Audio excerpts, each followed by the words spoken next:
Every man dreamed of becoming a martial master. They wished to practice justice and loyalty, living the life of a hero who journeyed the world. The sound created by a true master was said to be completely different from that of the average man. Everyone longed for such a life, though not all could experience it. Perhaps that was why boys fantasized about it even more.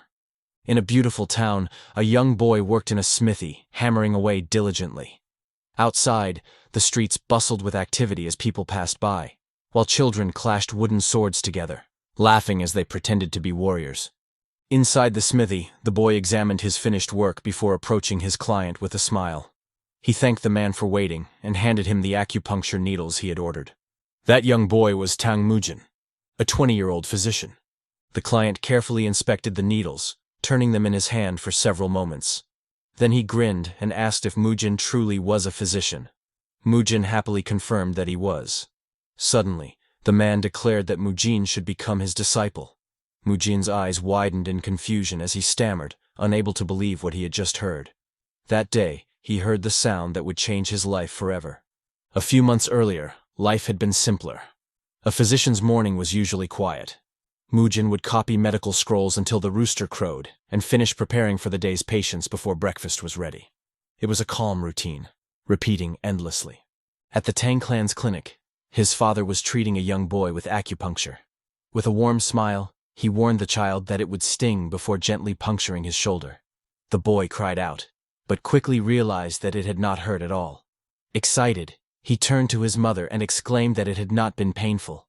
His mother smiled in relief, while Mujin's father rewarded the boy with a small treat for enduring the procedure so well. From a distance, Mujin watched closely. He thought to himself that his father's calm silence was what had refined his skills. His father's acupuncture was as gentle as a butterfly landing on skin. Mujin wondered if he would ever reach that level of mastery. Calling out, he told his father that he was going to gather herbs, still pondering if he could one day be a physician on his father's level. He wandered through the streets of town, greeted warmly by many citizens. Mujin asked a man with an injury if he was taking his medicine, and the man cheerfully assured him that he was. A meat vendor offered him some of his goods, and others called Mujin's name in greeting as he passed. He smiled, clearly popular among the townsfolk. Without noticing, Mujin bumped into someone in the middle of the street. He looked up, confused, and muttered about what was in the road. The man he had collided with sneered in annoyance and demanded to know if Mujin was walking with his eyes closed. Trembling, Mujin quickly apologized, admitting it was his mistake. The man grinned maliciously and said that perhaps someone needed to teach him a lesson.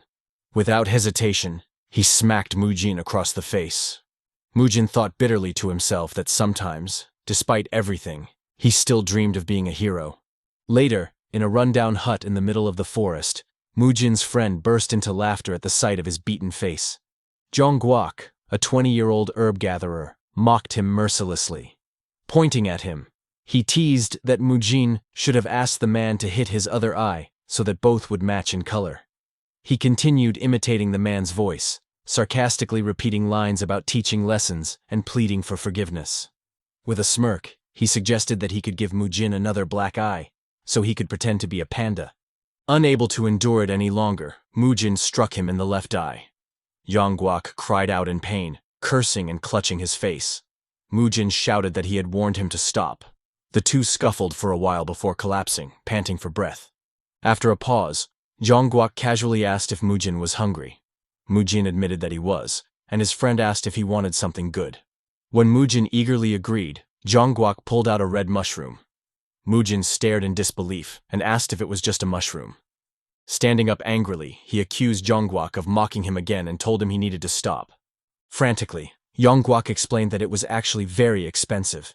He claimed it was a mushroom that allowed people to experience special kinds of dreams. Mujin's curiosity grew, and he asked what kind of dreams. Zhongguok, smirking slyly, explained that last time it had let him dream of becoming a pinnacle realm martial artist.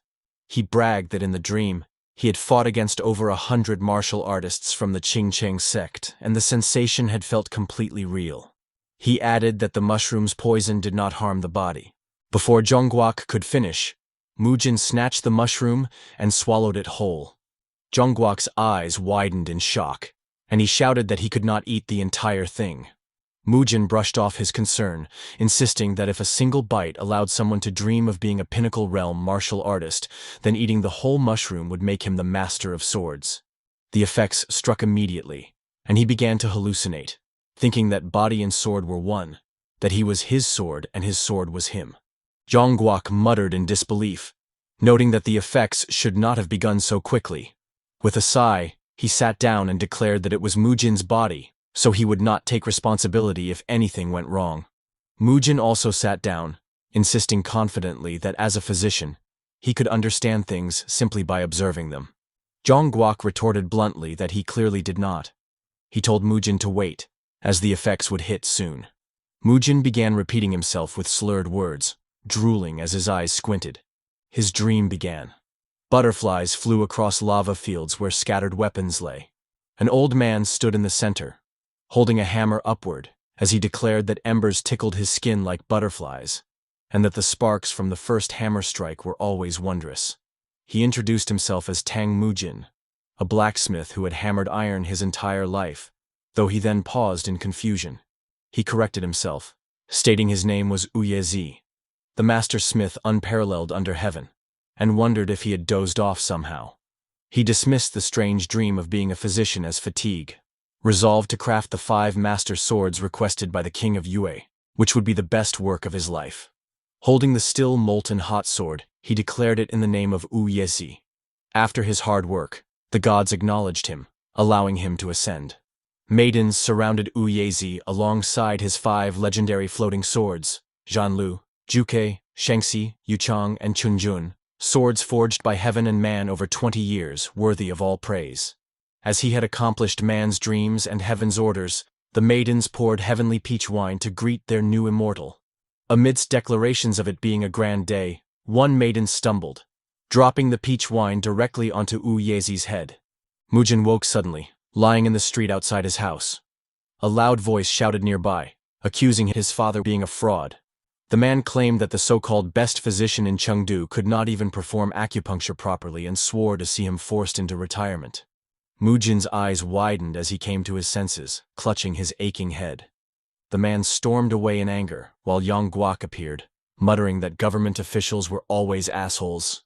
Still dazed, Mujin asked what had just happened, swearing that he had only closed his eyes for a moment. Zhongguok snapped that it had been nearly a whole day. He explained that Mujin had been high on the mushroom, rambling nonsense, and that he had dragged him back to the clinic. He even mocked Mujin's ramblings about transcending through smithing and forging the 5 great swords.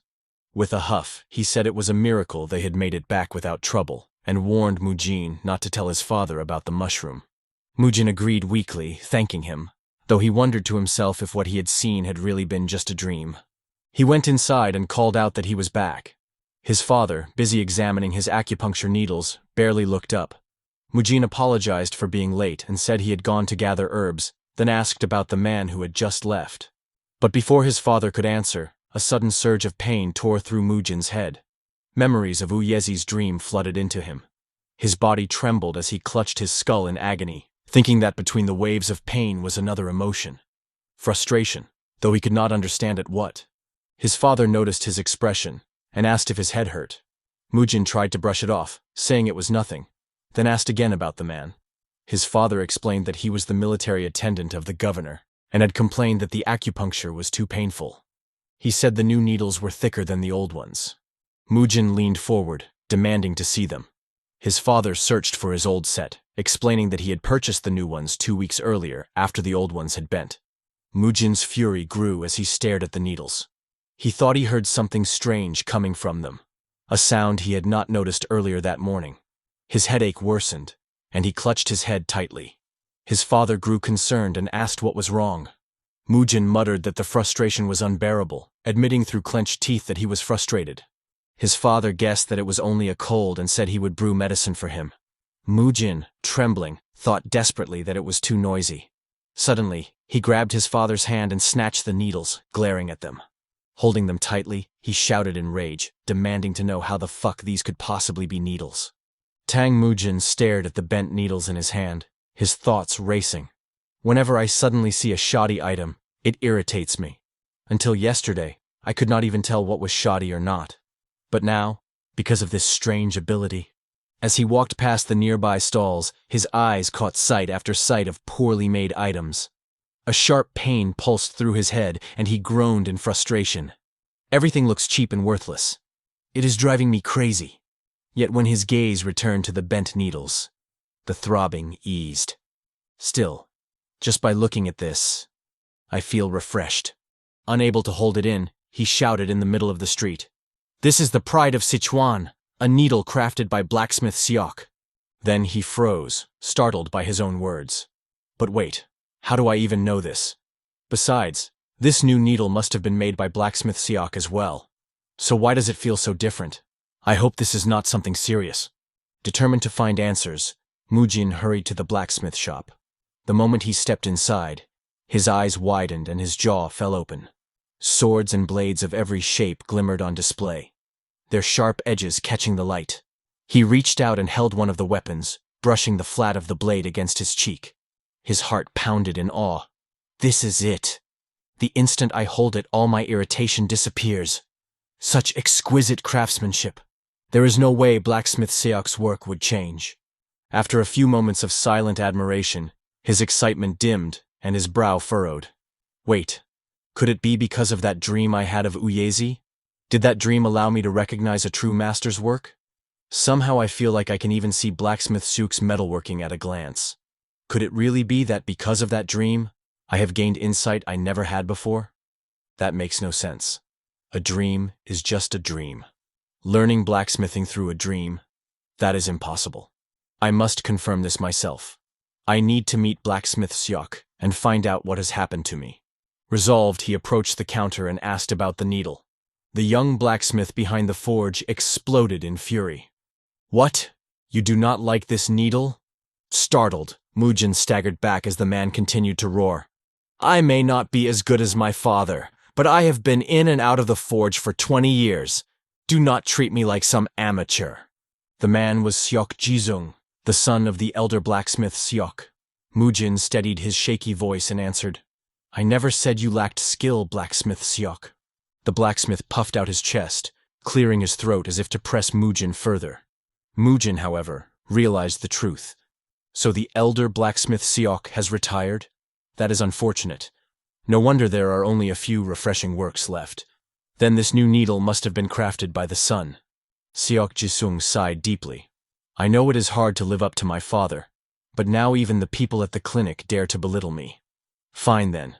With your so-called sharp eye, why don't you try finding my father's works among these? Let us see if you can. Teach me what I lack compared to him. Surely you will not even know the difference. Without hesitation, Mujin walked through the racks of weapons and, one by one, handed Jisung every piece forged by the elder Seok. The young blacksmith's eyes widened in disbelief. What? In an instant, he picked out all of my father's work. Is the difference really that big? He muttered aloud. Most people overlook them because of their simple designs. You have an impressive eye indeed. Mujin smirked to himself. Humph. He must have planned to mock me if I failed. But instead, I proved him wrong. Thanks to him, I am convinced. That dream was not just a dream. Seok Jisung looked at him with a newfound respect. I thought you were just a picky customer, but now I understand. I see why you did not like the needle I made. Although I was the one who asked you to find my father's works, you managed to select every last one of them. Your eye may even surpass mine. He picked up his hammer with a mocking smirk. With me, even if I hammer away endlessly, I can only create mediocre things. So there is only one answer. You must craft something yourself. He thrust the hammer into Mujin's hands. Mujin stood frozen for a moment, stunned. Me? Jisung leaned close with a sneer. If you think it is impossible, then I will craft another needle myself. But you should at least try. Before he could finish, Mujin straightened his shoulders and agreed firmly. All right. After all, when else in life would I ever get the chance to act as a blacksmith? Fine then. Let's go for it. Throwing off his outer clothes, he fed wood and an iron ingot into the furnace, then grabbed the blacksmith's bellows to stoke the flames. Let's start with some simple practice, he declared. I shouted with confidence, trusting the knowledge I gained from that dream. But will it really work? Soon the iron glowed red. Mujin pulled it from the furnace with tongs and laid it upon the anvil. He lifted the hammer and struck it with steady, precise blows, like asking a patient to prepare their own medicine and needle themselves. Still, I want to try hammering. From the side, Seok Ji-sung watched with widening eyes. Mujin hammered the iron repeatedly, his movements calm yet filled with determination. Sweat trickled down his face, but he smiled as the rhythm grew steadier. "It is working," he thought with rising excitement. "It really works." At first, Ji-sung had expected to laugh at him, but instead his admiration deepened. "His hammer blows are flawless. Unlike a physician, he is a natural, just like my father who spent his life forging metal. And this sound, it rings like a clear musical note." His heart trembled. Am I witnessing the reincarnation of Yezi? Is this simply talent? No, this surpasses talent. Show me more. Strike, quench, temper, sharpen the blade. Show me how you make the handle, the sheath. Show me the complete weapon that exists in your mind. But suddenly, Mujin dropped the half-finished blade and ordered firmly, "Blacksmith Seok, melt this piece down." Ji-sung stammered in shock. "What? Melt it?" Mujin nodded. "Right. My arms are warmed up enough. Now it is time to make a proper needle." After a while, the needle was complete. Mujin's father tested it immediately on a patient. The same government official who had once complained reluctantly took a seat. The needle slid into his back and he gasped in disbelief. It does not hurt? Really?" His back pain faded in an instant. His acquaintances scoffed until they tried it themselves, and their eyes widened in amazement. "It actually works. Was the needle really inserted?" The attendant chuckled with joy and assured them it had been. Even the official admitted sheepishly that perhaps he had simply been having an off day before. The clinic filled with excited chatter. "This is miraculous, truly miraculous." Soon the line to the Tang family clinic grew longer than ever before. Travelers passing by spoke of it as well. One suggested his companion should have visited before leaving the city, while the other complained that the waiting line had been far too long to even get inside. As they walked away, a lone stranger overheard their words. Slowly, he rose from his seat and walked off in the opposite direction. Days later, when the Tang clinic opened once again, a line stretched endlessly outside. Mujin called out for the crowd to wait their turn safely. But before long, a loud commotion erupted inside. A furious voice shouted that he had waited long enough, accusing others of cutting in line and demanding if they even knew who he was.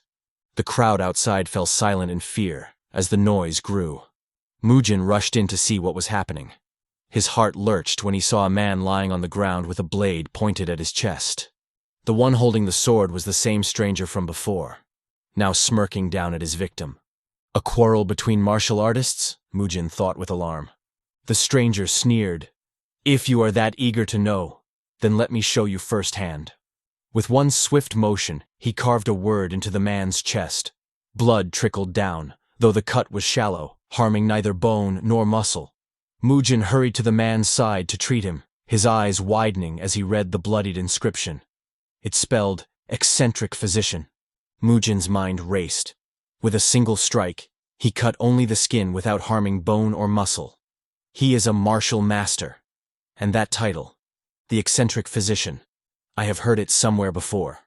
As the stranger walked away, he turned his head with a grin.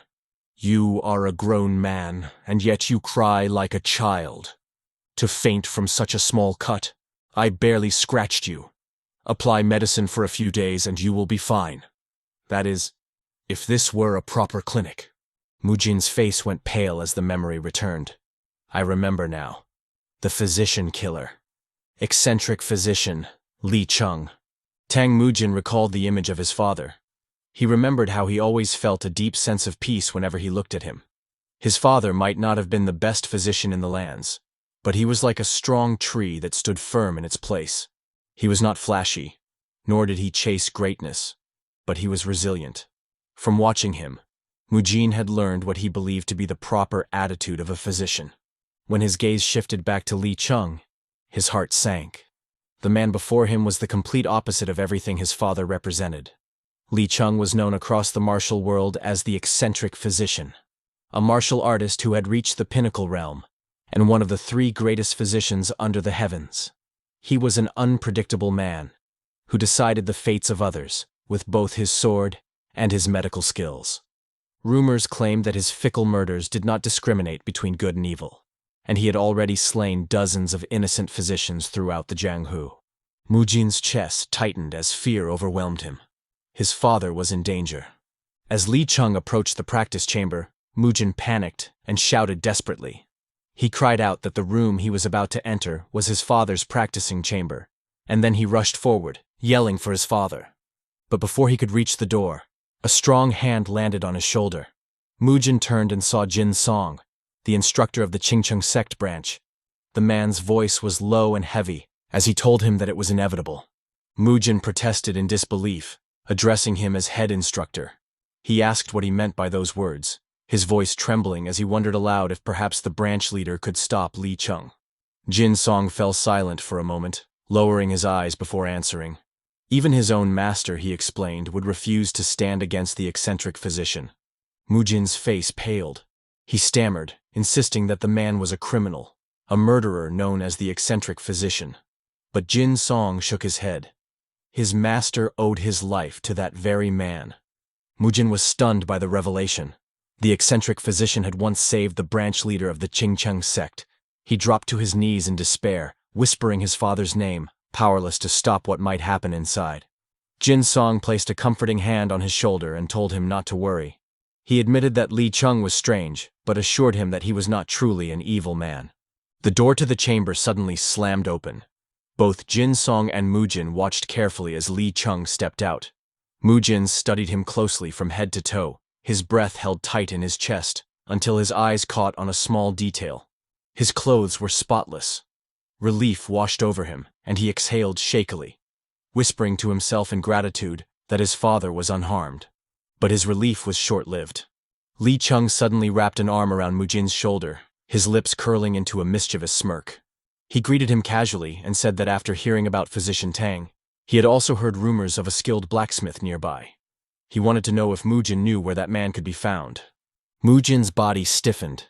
His voice trembled as sweat rolled down his face, but he managed to answer that he did indeed know. Li Cheng grinned and told him to lead the way. Mujin hesitated, glancing at the sword on his back. The older man barked suddenly, demanding to know why he was not moving, his grin widening as he reminded him that he was busy. Terrified, Mujin shouted his obedience and quickly complied. Later, at the blacksmith's forge, blacksmith Xiok inadvertently revealed the truth to Li Cheng. To his surprise, he learned that the miraculous needle had been made not by Xiok, but by Mujin himself. Li Cheng blinked in astonishment before bursting out in roaring laughter. He said he had heard that the strangest things always happened in Sichuan, but never could he have imagined that the son of a physician would know blacksmithing. His laughter shook the room. Curious, Seok Jisung asked Mujin who the old man was, and Mujin replied nervously that he was a martial artist. Li Cheng continued to laugh, brushing the question aside as he waved it away. He then asked Mujin directly if his name was Tang Mujin, and ordered him to make 30 acupuncture needles. Without hesitation, he tossed a gold ingot into his hands as payment. Both Mujin and Jisung cried out in shock when they saw the lump of gold. Mujin immediately grabbed it, bowed deeply, and thanked him. He offered to have the needles ready before the sun set. Li Cheng's eyes widened. He asked incredulously if Mujin truly meant that they would be ready today, not in a few months. Mujin replied with certainty that they would. The eccentric physician remarked that even the most renowned blacksmiths would take several months for such a task, and accused Mujin of lying out of greed. But Mujin insisted fiercely that he could do it by today. He declared that he would craft them fresh out of the furnace, with quality higher than his father's. Jisung vouched for him, saying that Mujin really could do it. After a moment of silence, Li Cheng turned away and sat down. As he spread his clothes, the glint of his sword flashed from his back. Mujin's heart pounded at the reminder of how dangerous this man was. He trembled as Li Cheng grinned at him, his eyes sharp, and told him that he had better keep his word. Mujin nodded frantically, stammering that he would. The furnace roared with heavy smoke as Mujin fed it wood and pumped the bellows. Jisung worked beside him, lending his hands. From nearby, Li Cheng watched carefully, his sharp eyes never leaving Mujin's movements. In his thoughts, he considered the process. Crafting acupuncture needles was a grueling task that required producing large amounts of wire, then selecting only the best before grinding them to a fine point. The needles that physician Tang had used before were not simply the product of luck. He wanted to see it with his own eyes. As he studied Mujin, he noted with surprise that the boy had a fairly fit body for a physician. His suspicion deepened as his gaze followed every hammer strike. Mujin worked tirelessly, and after some time, he presented the finished needles. With a respectful tone, he thanked Li Chung for waiting and offered them. That was when the eccentric physician made an unexpected request. He asked Tang Mujin to become his disciple. Mujin was stunned. Confused, he asked why such a man would want him as a disciple. Li Chung rose from his seat, his eyes gleaming. He said that a boy like Mujin should not rot away in a small town as a mere physician. If he disliked the idea, he could refuse. But he wanted him to consider the opportunity. Mujin hesitated. He admitted he was not uninterested, but reminded him that he had a clinic to run, and was only beginning to grow accustomed to working at the forge. He also questioned what exactly he could learn from a man like Li Chung. The eccentric physician scoffed at his uncertainty. With a sudden flick of his sword, he unleashed his speed. Acupuncture needles flew through the air before anyone noticed, slicing through a whetstone and even embedding themselves into Seok Jisung's shoulder. Both Mujin and Jisung were stunned, unable to comprehend how it had happened. Li Chung smirked and declared that he could teach two things: martial arts and medicine. He asked if Mujin was not interested. Mujin's heart raced as he thought. Becoming the disciple of a pinnacle realm martial artist and one of the three greatest physicians was an opportunity beyond anything he had ever imagined. He realized that with such a master, even the Qingcheng sect would not dare interfere with his family's clinic. Gathering his courage, he asked why Li Chung had chosen him specifically. The older man replied without hesitation. It was convenient to travel with a quick-healing blacksmith. In return, he would teach him martial arts and medicine. Mujin frowned and asked if that was not more like a contractual relationship than a true disciple and master bond. Li Chung laughed and told him to call it whatever he wished. To test him further, he suddenly posed a medical question. What would he do if a patient with weak qi began trembling in their limbs? Mujin answered immediately. He explained that he would first treat the imbalance in the patient's fluids, and then prescribe medicine made from poria and licorice root. Li Chung grinned, praising him for passing the test. Mujin blinked in confusion, wondering what test he had just passed. Wrapping an arm around Mujin's shoulders, Li Chung told him that if he was sharp enough to have memorized the Shanghan Lun and the Neijing texts, then he could also learn martial arts. Mujin blinked in disbelief and asked what that had to do with martial arts at all. Li Chung scoffed at the question, reminding him that martial arts was not only about strength. He explained that some fools could never progress because they lacked understanding, swinging their swords all their lives yet stagnating at third or second rate. When Mujin asked if he could become a first-rate martial artist, Li Chung's expression shifted slightly. He said that whether a student surpassed his master depended more on the master's teaching than the student's talent. Later that day, Mujin returned home to the Tang residence, his mind still whirling. His eyes lit up with amazement as he realized what it meant. At the very least, he could one day reach the pinnacle realm. His lips parted into a wide smile, and he began to hop around in excitement, copying martial stances clumsily as he cried out the words, "Pinnacle realm." But in his joy, he tripped and fell to the ground. At that moment, his father appeared. Mujin scrambled to his feet and bowed respectfully, apologizing for being late. His father's hands trembled as he grabbed his son by the shoulders, his expression filled with overwhelming worry and tears welling in his eyes. He admitted that he had been deathly afraid when he heard Mujin had been taken by the eccentric physician. He had thought Li Chung was merely a curious wanderer when he first entered the chamber, but feared the worst when he realized who he was. He asked desperately if his son was unharmed. Mujin reassured him that he was fine. He explained that Li Chung was not as dangerous as the rumors claimed. His father nodded, saying that Jin Song had told him the same, and expressed his relief that he was safe. He then asked why it had taken him so long to return, since he thought his son was only guiding the man to the blacksmith. Mujin hesitated, then admitted the truth. Li Chung had asked him to become his disciple, giving him until the following night to decide. He muttered that the man truly was eccentric to make such an offer so suddenly. His father froze in place. Mujin called to him several times, but he remained unmoving. Then, without warning, His father rushed back into his chamber. Moments later, he emerged again and pressed several silver ingots into Mujin's hands.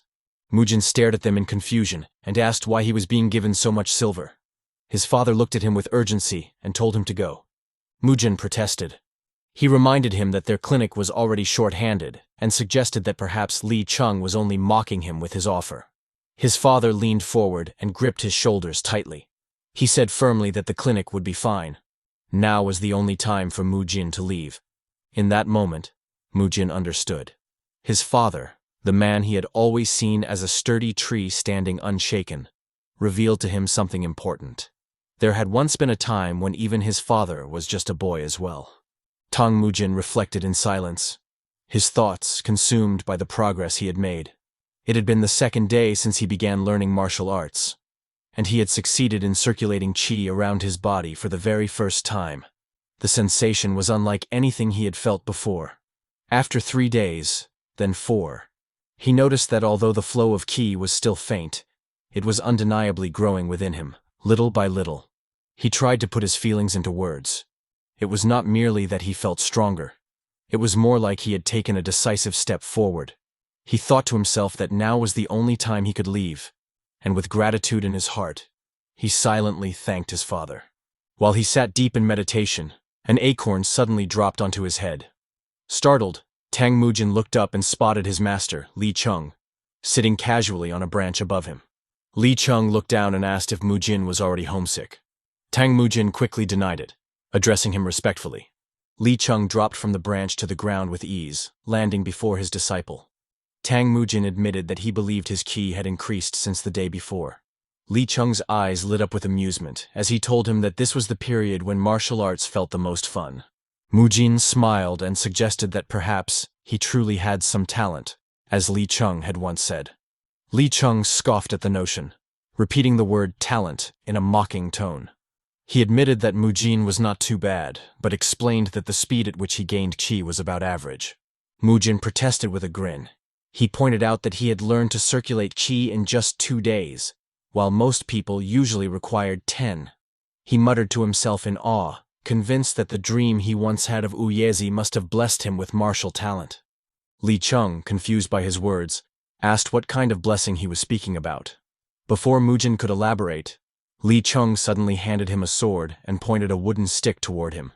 With a sly smile, he proposed a challenge. If Mujin was truly confident, he should test his skills. Li Cheng promised to give him some teachings, and even declared that if Mujin could so much as scratch the hem of his clothes, he would carry him on his back until they left Sichuan province.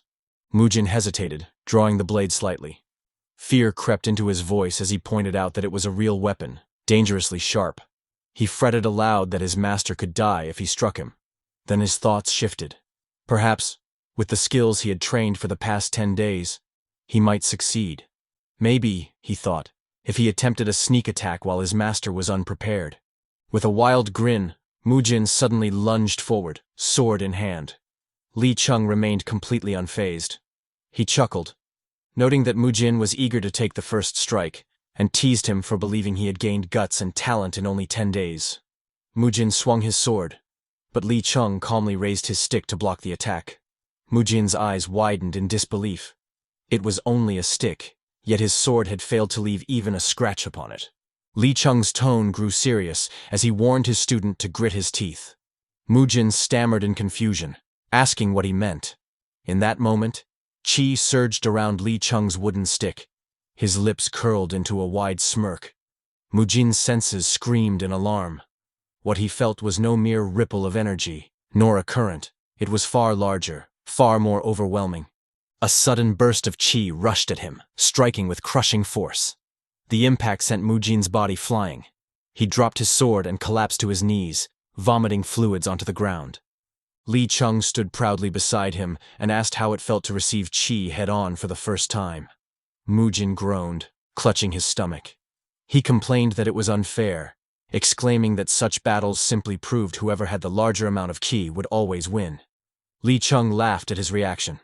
He admitted that perhaps Mujin was right in one sense, but explained that he himself did not possess a large reserve of qi, which was why he avoided such direct contests. Martial arts, he reminded his disciple, was not nearly so simple. Then he questioned why Mujin seemed so frustrated, reminding him that he was first and foremost a physician, not a warrior. He asked if there was anyone he bore a grudge against. Mujin pouted, standing up. He reminded his master that he had promised to make him a martial artist of the pinnacle realm. If one's prowess was decided entirely by the amount of ki, then he would never be able to achieve it. Li Cheng promptly struck him on the head with his stick. He scolded him, explaining that even if his ki was weak and his moves were not flashy, there were still countless paths toward becoming a martial master.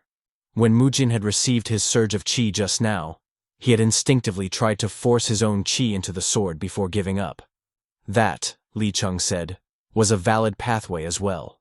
He then instructed Mujin to attack him again, promising not to use ki this time. Mujin gripped the sword tightly, gathering his resolve. He declared that he would come at him once more. He leapt forward, swinging with determination. Their weapons clashed, and to his astonishment, the blade managed to slightly cut into Li Cheng's wooden stick. Mujin's eyes widened in disbelief and triumph, but his moment of victory was fleeting. In an instant, Li Cheng struck him in the forehead, the side of his neck, and his chest. Mujin collapsed to the ground, defeated. Li Cheng approached him with a slight laugh, pointing out that even without using ki, Mujin would have already died 3 times. He noted that Mujin's ki-gathering speed was not particularly fast. When Mujin managed to stand again, Li Cheng tapped him lightly on the head with the stick and continued his lecture. He explained that Mujin was not gifted with the ability to extend greater chi than most. Mujin yelped in pain, clutching his head. But Li Cheng's tone softened. He told his disciple that despite his shortcomings, he undoubtedly possessed strengths of his own. His sense of ki was remarkably accurate, and he wielded it quickly and precisely. Although his skills with the sword were barely of a third-rate level, the fact that he had instinctively imbued his weapon with ki meant that he was fit to be considered at least a second-rate martial artist. Or better. With enough time spent exploring his path, Li Cheng believed it could grow into something greater. Leaning forward with a proud smile, he told Mujin that his progress was excellent for only 10 days of training. Mujin paused, then asked if that meant he was already a second-rate martial artist. Li Cheng struck him lightly again, muttering that he should not have given him a compliment. Unfazed, Mujin shouted with excitement, declaring himself a genius. Before Li Cheng could respond, the sound of rustling bushes interrupted them. Both master and disciple turned their heads. Mujin speculated that it might be a wild animal, but Li Cheng corrected him, saying the sound belonged to a person. He lowered himself, observing carefully as a figure emerged from the trees. They noticed a rope tied around the man's waist, nodded 3 times. Li Cheng recognized the sign and whispered to Mujin that the man was a branch leader. Mujin's eyes widened in shock. That meant the stranger was a martial artist at the pinnacle realm. After speaking with the man, they learned that he was Hong Jusan, the branch leader of Jewel Village. He explained his purpose in the forest, speaking of an unidentifiable disease spreading through his home. Li Cheng asked if it was true, and Jusan nodded. He explained that a month earlier, villagers began falling ill. At first they thought it was a typical spring cough, but the sickness spread quickly. Half the village was now infected, and 20 had already died. Many villagers chose to flee, but Jusan could not abandon the place where he had lived his entire life. Together with his master, he had been caring for the sick. Their village physician had tried to help as well, but when his herbs ran out, he promised to climb the mountain for more. He had not returned since. Jusan smiled gratefully at them, thanking them for helping him find his way back. After some time, the 3 of them arrived at Jewel Village. At the entrance, they were greeted by Jusan's master, Hong Gyun, the village guardian known as the Hemp Harvest Beggar. He welcomed them warmly and ushered them inside. There, they found a child lying on a bed, covered in red spots across his body. Tang Mujin examined the boy closely, checking his pulse. He noticed the child was sweating profusely, his pulse weak yet rapid.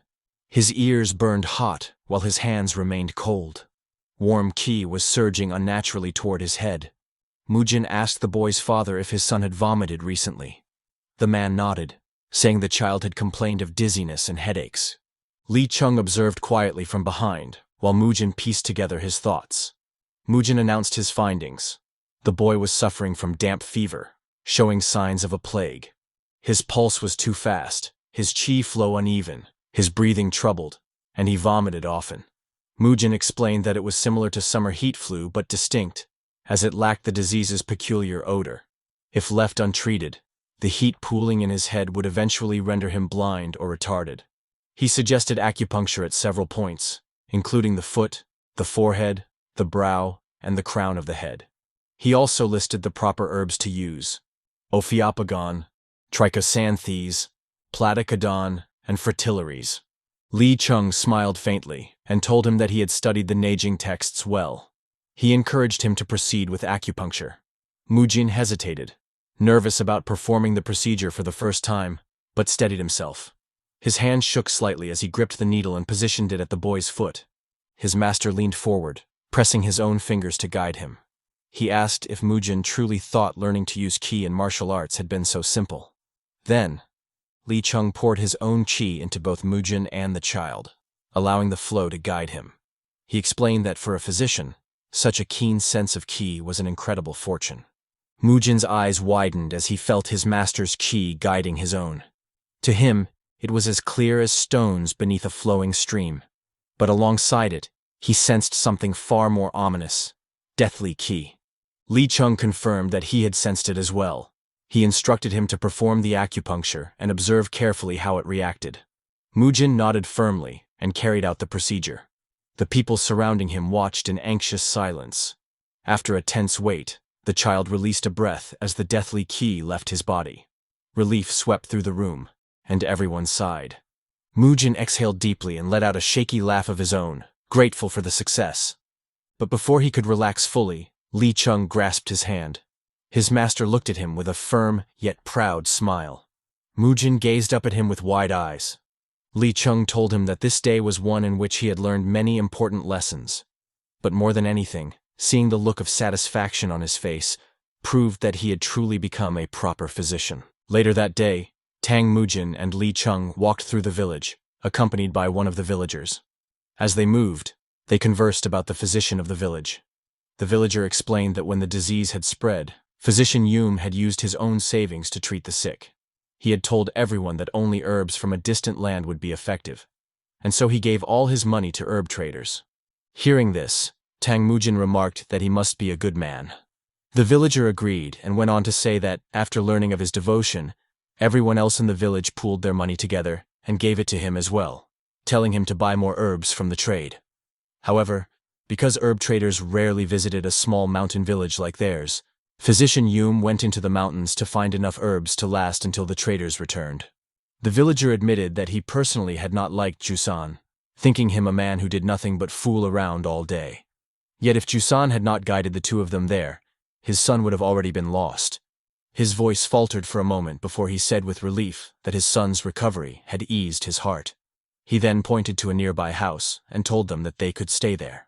Though it was empty, he hoped it would not be too uncomfortable and wished them a good rest. As they entered the house, Li Chung examined it carefully.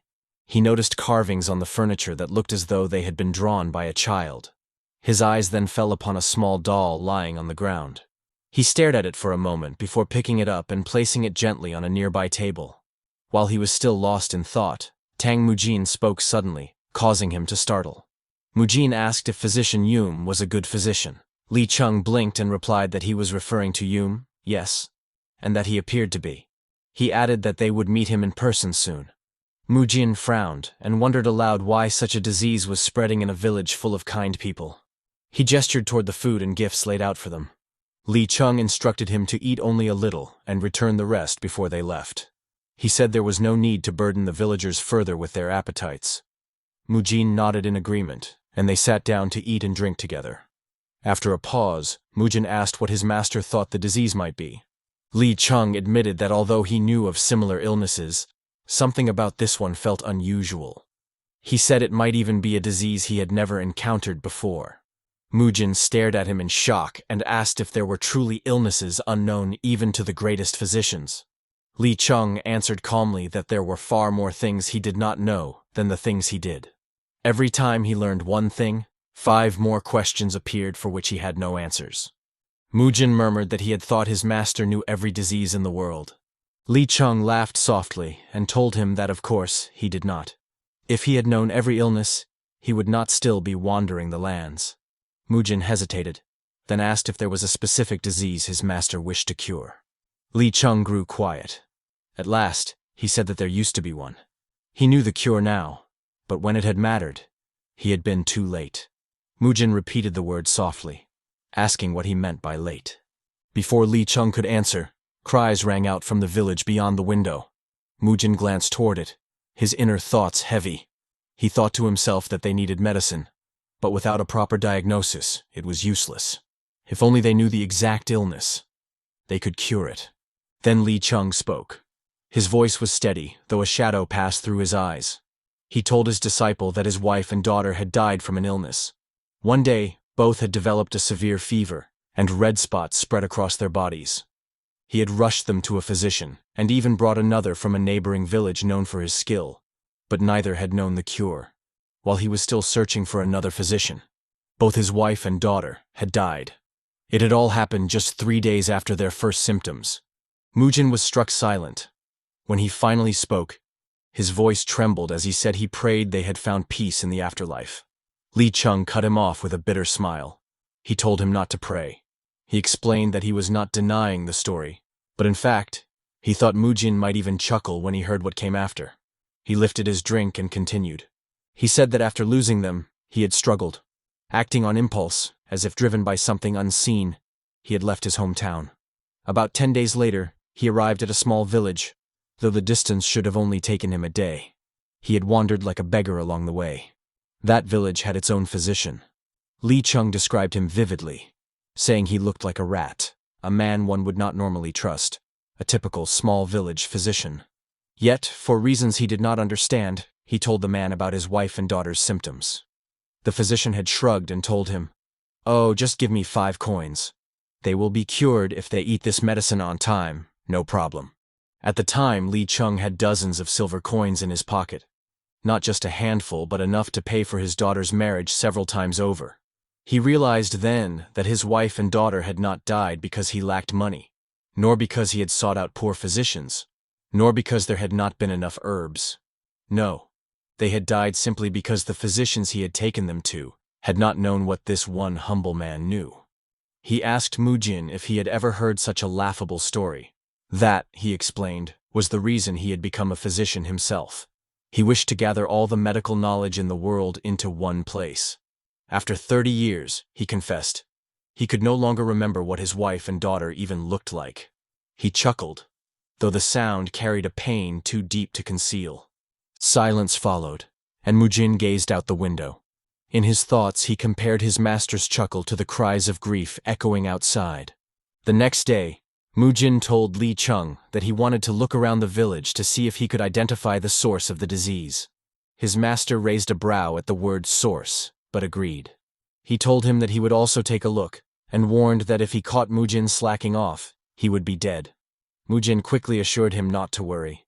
Together with Hongju-san and the elder Hongyun, Mujin moved around the village. They arrived first at the pig pen, where Mujin observed the animals carefully. Afterward, they inspected the well, and then the underground storage, searching every corner. Finally, they arrived at a house. Mujin asked if this was the home of Old Man Zhong, the first to fall ill. Hongyun confirmed that it was. Mujin thought carefully. In his mind, he recalled the difference between cool illnesses and warm illnesses. Cool illnesses chilled the body, while warm illnesses heated it up. Though their symptoms varied, both were caused by deathly qi created in shaded, cool, and foul-smelling places. Yet the pigsty, the well, and the storage had shown no traces of deathly qi. Normally, plagues spread outward from their origin point. He asked the 2 men to confirm whether Zhong had been the first to fall ill and whether his neighbors had followed afterward. Hongju-san frowned, uncertain, then admitted that people in the western part of the village had fallen ill first. Yes, he agreed. Those in the west had grown sick more quickly than those in the east, and children had seemed particularly vulnerable. The clues still did not add up in Mujin's mind. He asked if there was any difference between the western and eastern parts of the village, reasoning that there must be a reason it began there. He added that he had heard the east carried more yang energy, while the west leaned toward yin. Mujin dismissed that idea, pointing out that he had traveled from the west without encountering any plague.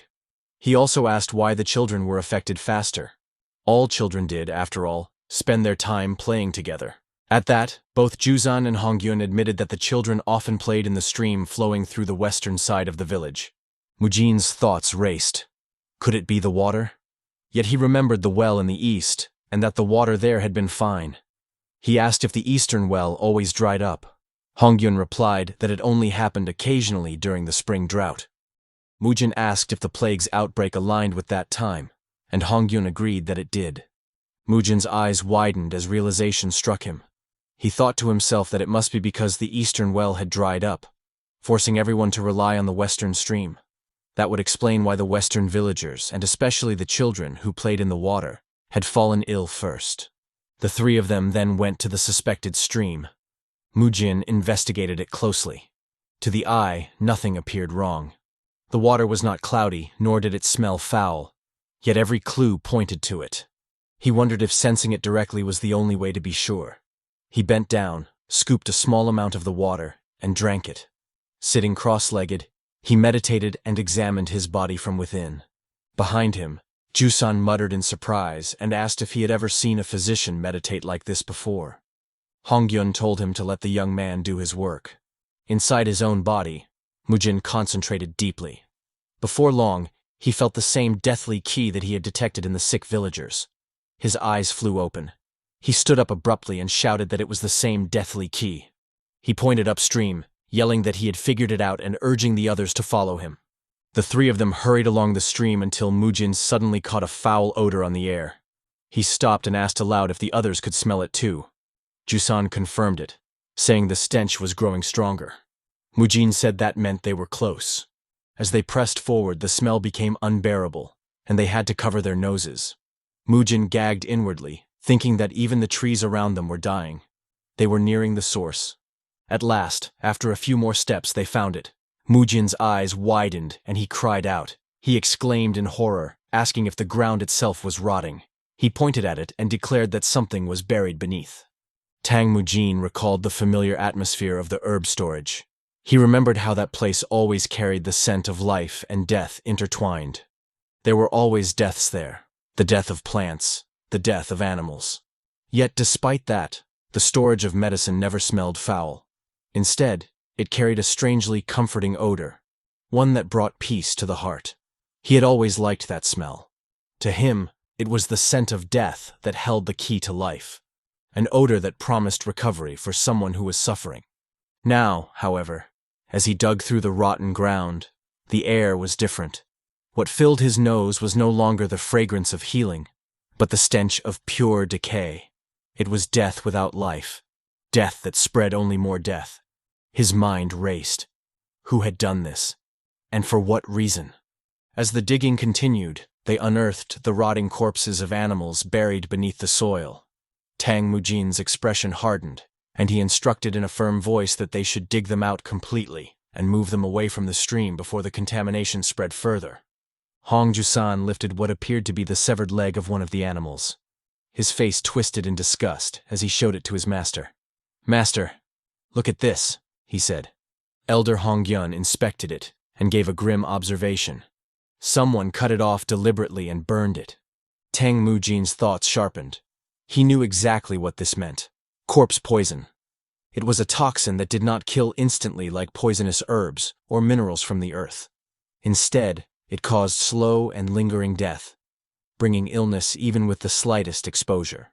Whoever had done this was fully aware of its qualities. The timing was deliberate as well, coinciding with when the village well had dried up. Their true purpose became horrifyingly clear. It was not simple sabotage. It was annihilation. A sudden crack echoed from behind them, the sharp sound of a branch snapping underfoot. Tang Mujin turned quickly.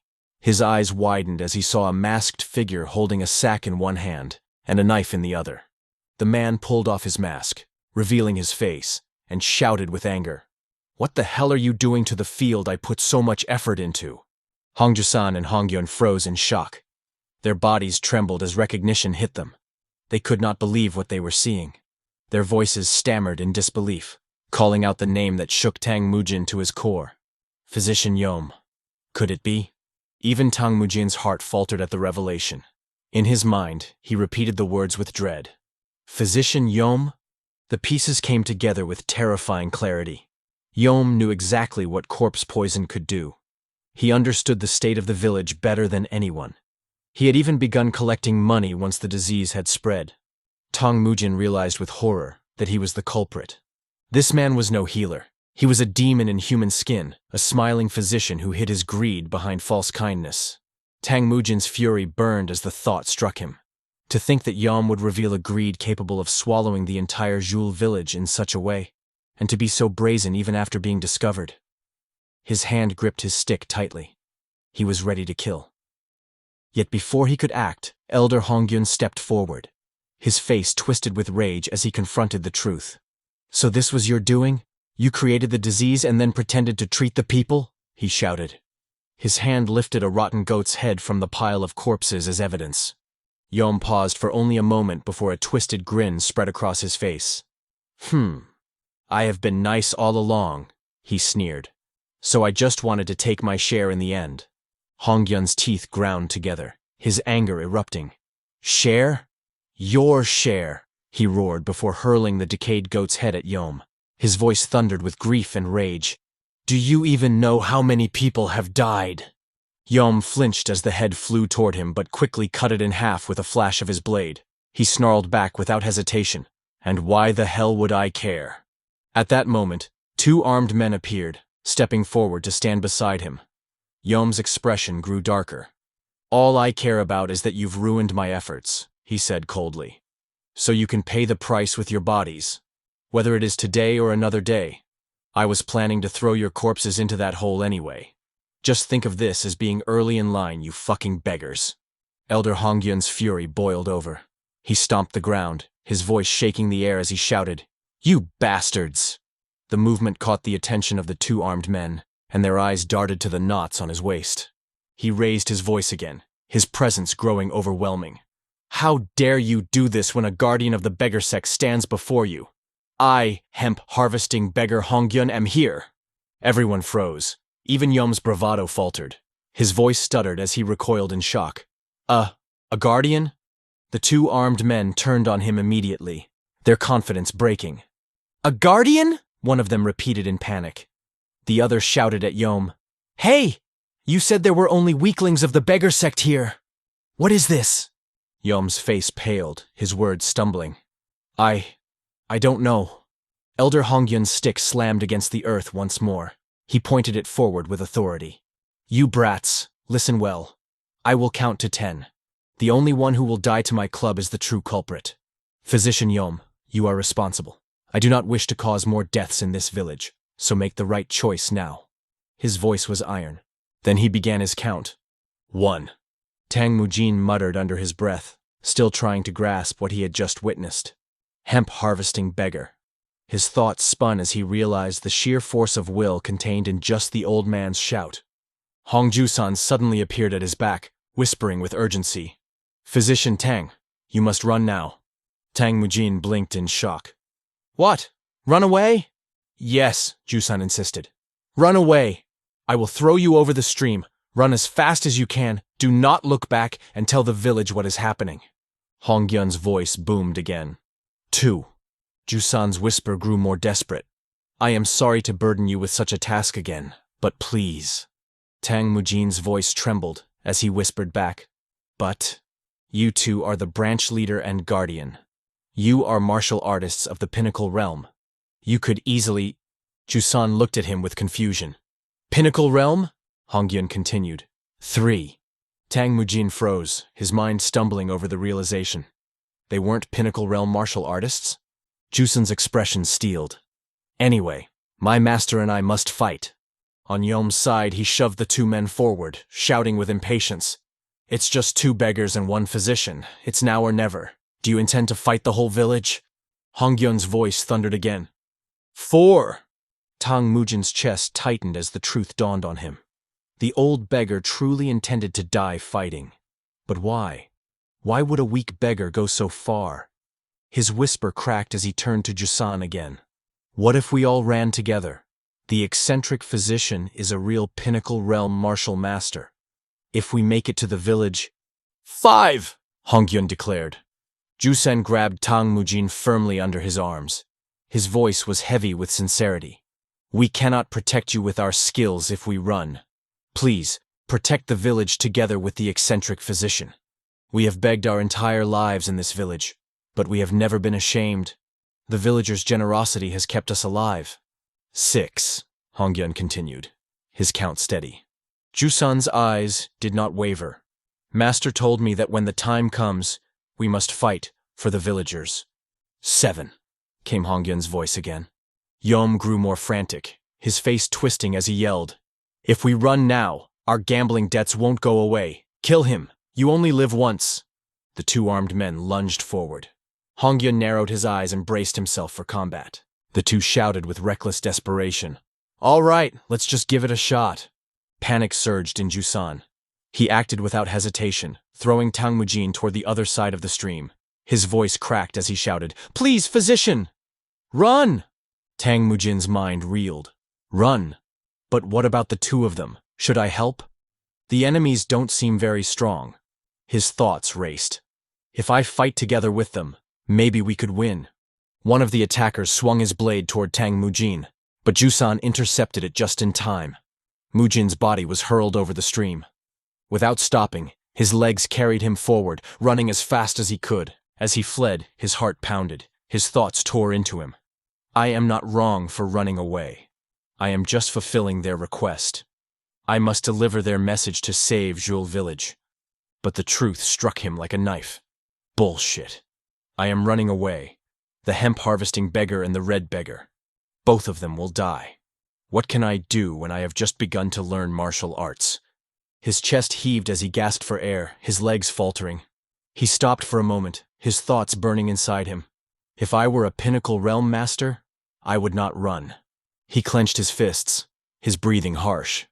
Then another thought broke through the fear. But the red beggar chose to stay, despite not being a pinnacle realm martial master. Resolve hardened within him. Tang Mujin turned back, his decision made. Tang Mujin darted back toward the battlefield, his mind racing. He remembered a time when he had stood up for a child who was being bullied by the young heirs of the Qingcheng sect. That day, he had been beaten. But instead of pain, he had felt pride. In that moment, he had believed he was a martial master standing against injustice. Now, however, cowardly thoughts clouded him. He caught himself wishing the path were longer, or that the fight would already be over by the time he arrived. Yet deep down he knew that if he ran away now, he would only spend his entire life running away. With that heavy thought, he pressed forward. When Mujin reached the clearing, he hid behind a tree and watched the battle unfold. Hongyun and Hongjusan were already severely wounded, pressed back and breathing heavily as they stood back to back against their enemies. Panic welled inside Mujin as he asked himself what he should do. One of the enemies sneered and lunged at Jusan, shouting that a bad dog bares its teeth. Jusan blocked the first strike, but was forced back as the enemy attacked again. He barely managed to dodge, but the opponent's blade grazed his knee, sending him stumbling to the ground. As the attacker bore down on him, Jusan managed to block with his stick, straining to hold the strike at bay. Nearby, Elder Hongyun noticed Jusan's struggle and shouted at him to get a grip and stand back up. At that moment, his own opponent attacked, forcing the elder to dodge quickly. The enemy taunted him, asking who he was worried about, and mocked him for rolling away to gain distance. Hongyun spat back that it was better to fight dirty than to die, and that it was still better than committing evil like his opponent. The enemy scoffed and pointed toward Jusan, jeering that both master and disciple would die regardless. He mocked the elder for wanting to witness his disciple chopped into pieces and used as fertilizer.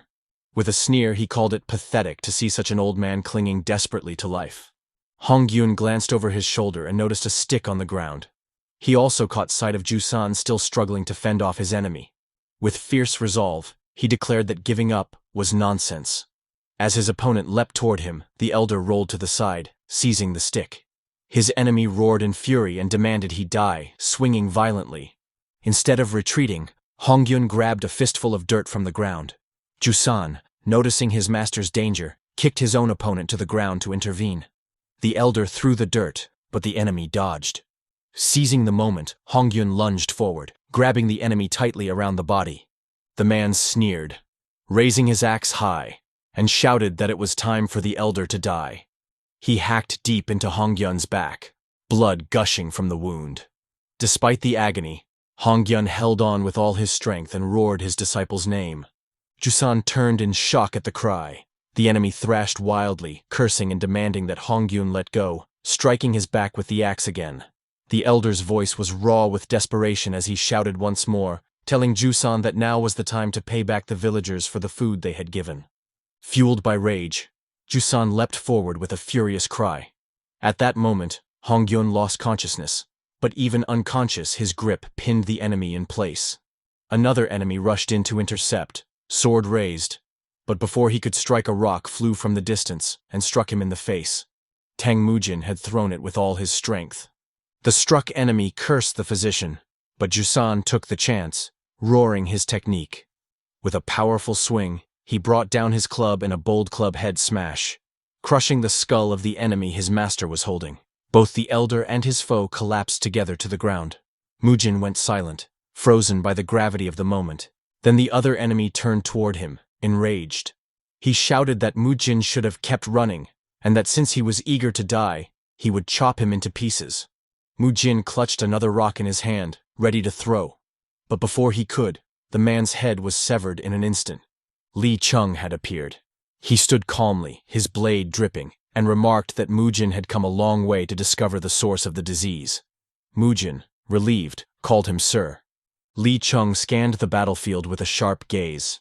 He noticed the rotting corpses buried nearby, then turned to look at the collapsed Hongyun and the crying Jusun who held his master in his lap.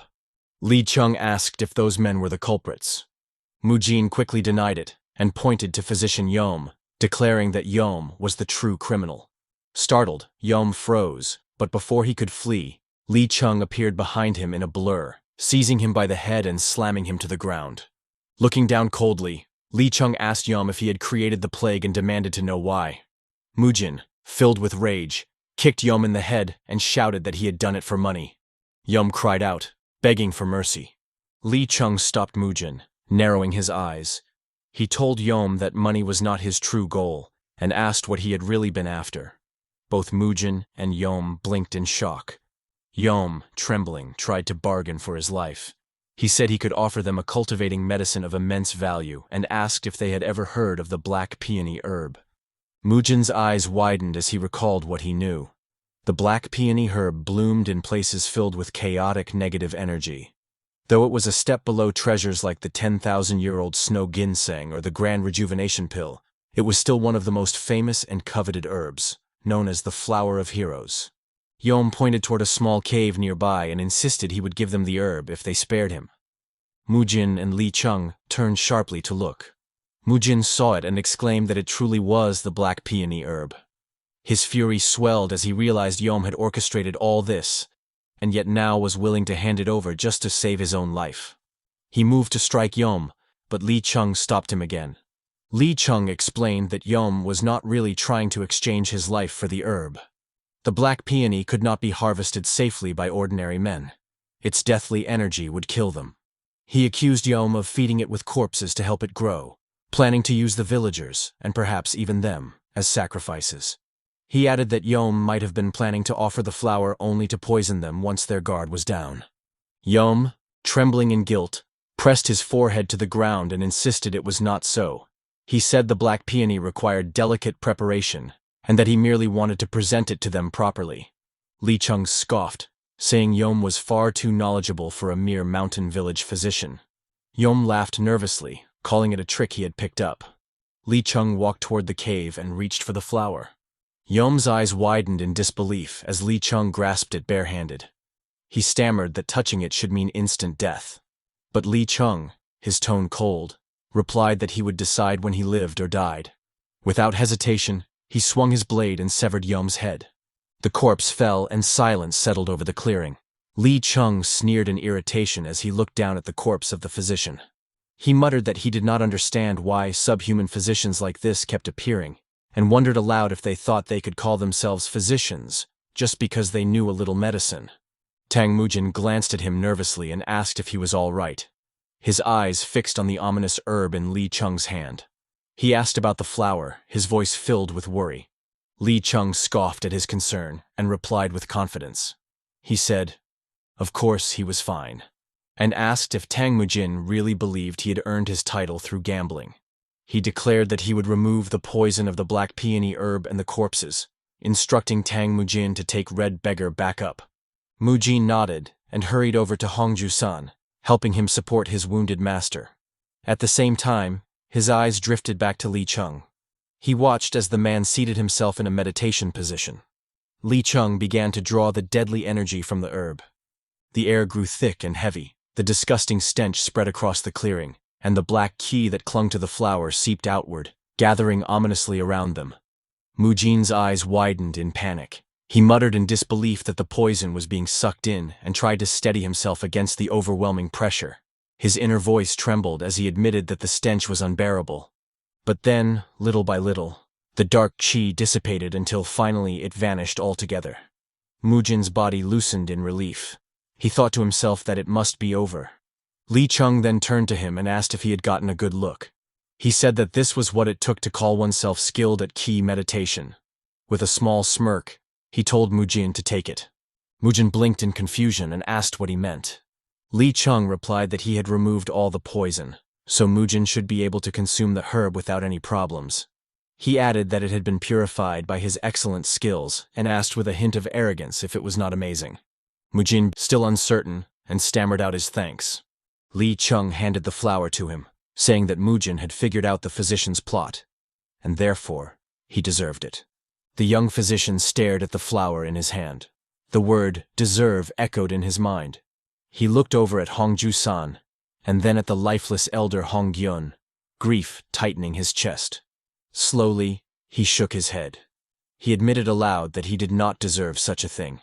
All he had done was return halfway, throw a single stone, and only because he had been afraid of being called a coward. Li Chung smirked at his words and repeated the word deserve in a thoughtful tone. He then approached and pointed toward Hongju-san. He asked Mujin how he explained the look on Jusan's face, which clearly seemed to say that Mujin deserved it. Jusan himself nodded firmly in agreement. Li Chung continued. He explained that returning midway after running away was far harder than standing firm from the beginning. It was something only possible when one admitted their mistake and chose to fulfill their duty regardless. He said that only a fool would believe one could never run. Running was not weakness. What mattered was returning. He told Mujin to feel free to run if he needed, but to always return to where he was needed. At the final moment, what mattered was that he had not turned a blind eye to responsibility. Mujin stood frozen, taken aback by the words of his master. Li Chung tilted his head and asked with mock playfulness if he had taught him too many secrets of life.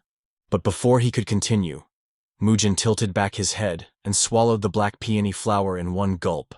Li Chung's eyes widened, and his voice cracked in disbelief as he asked if Mujin had really just eaten it.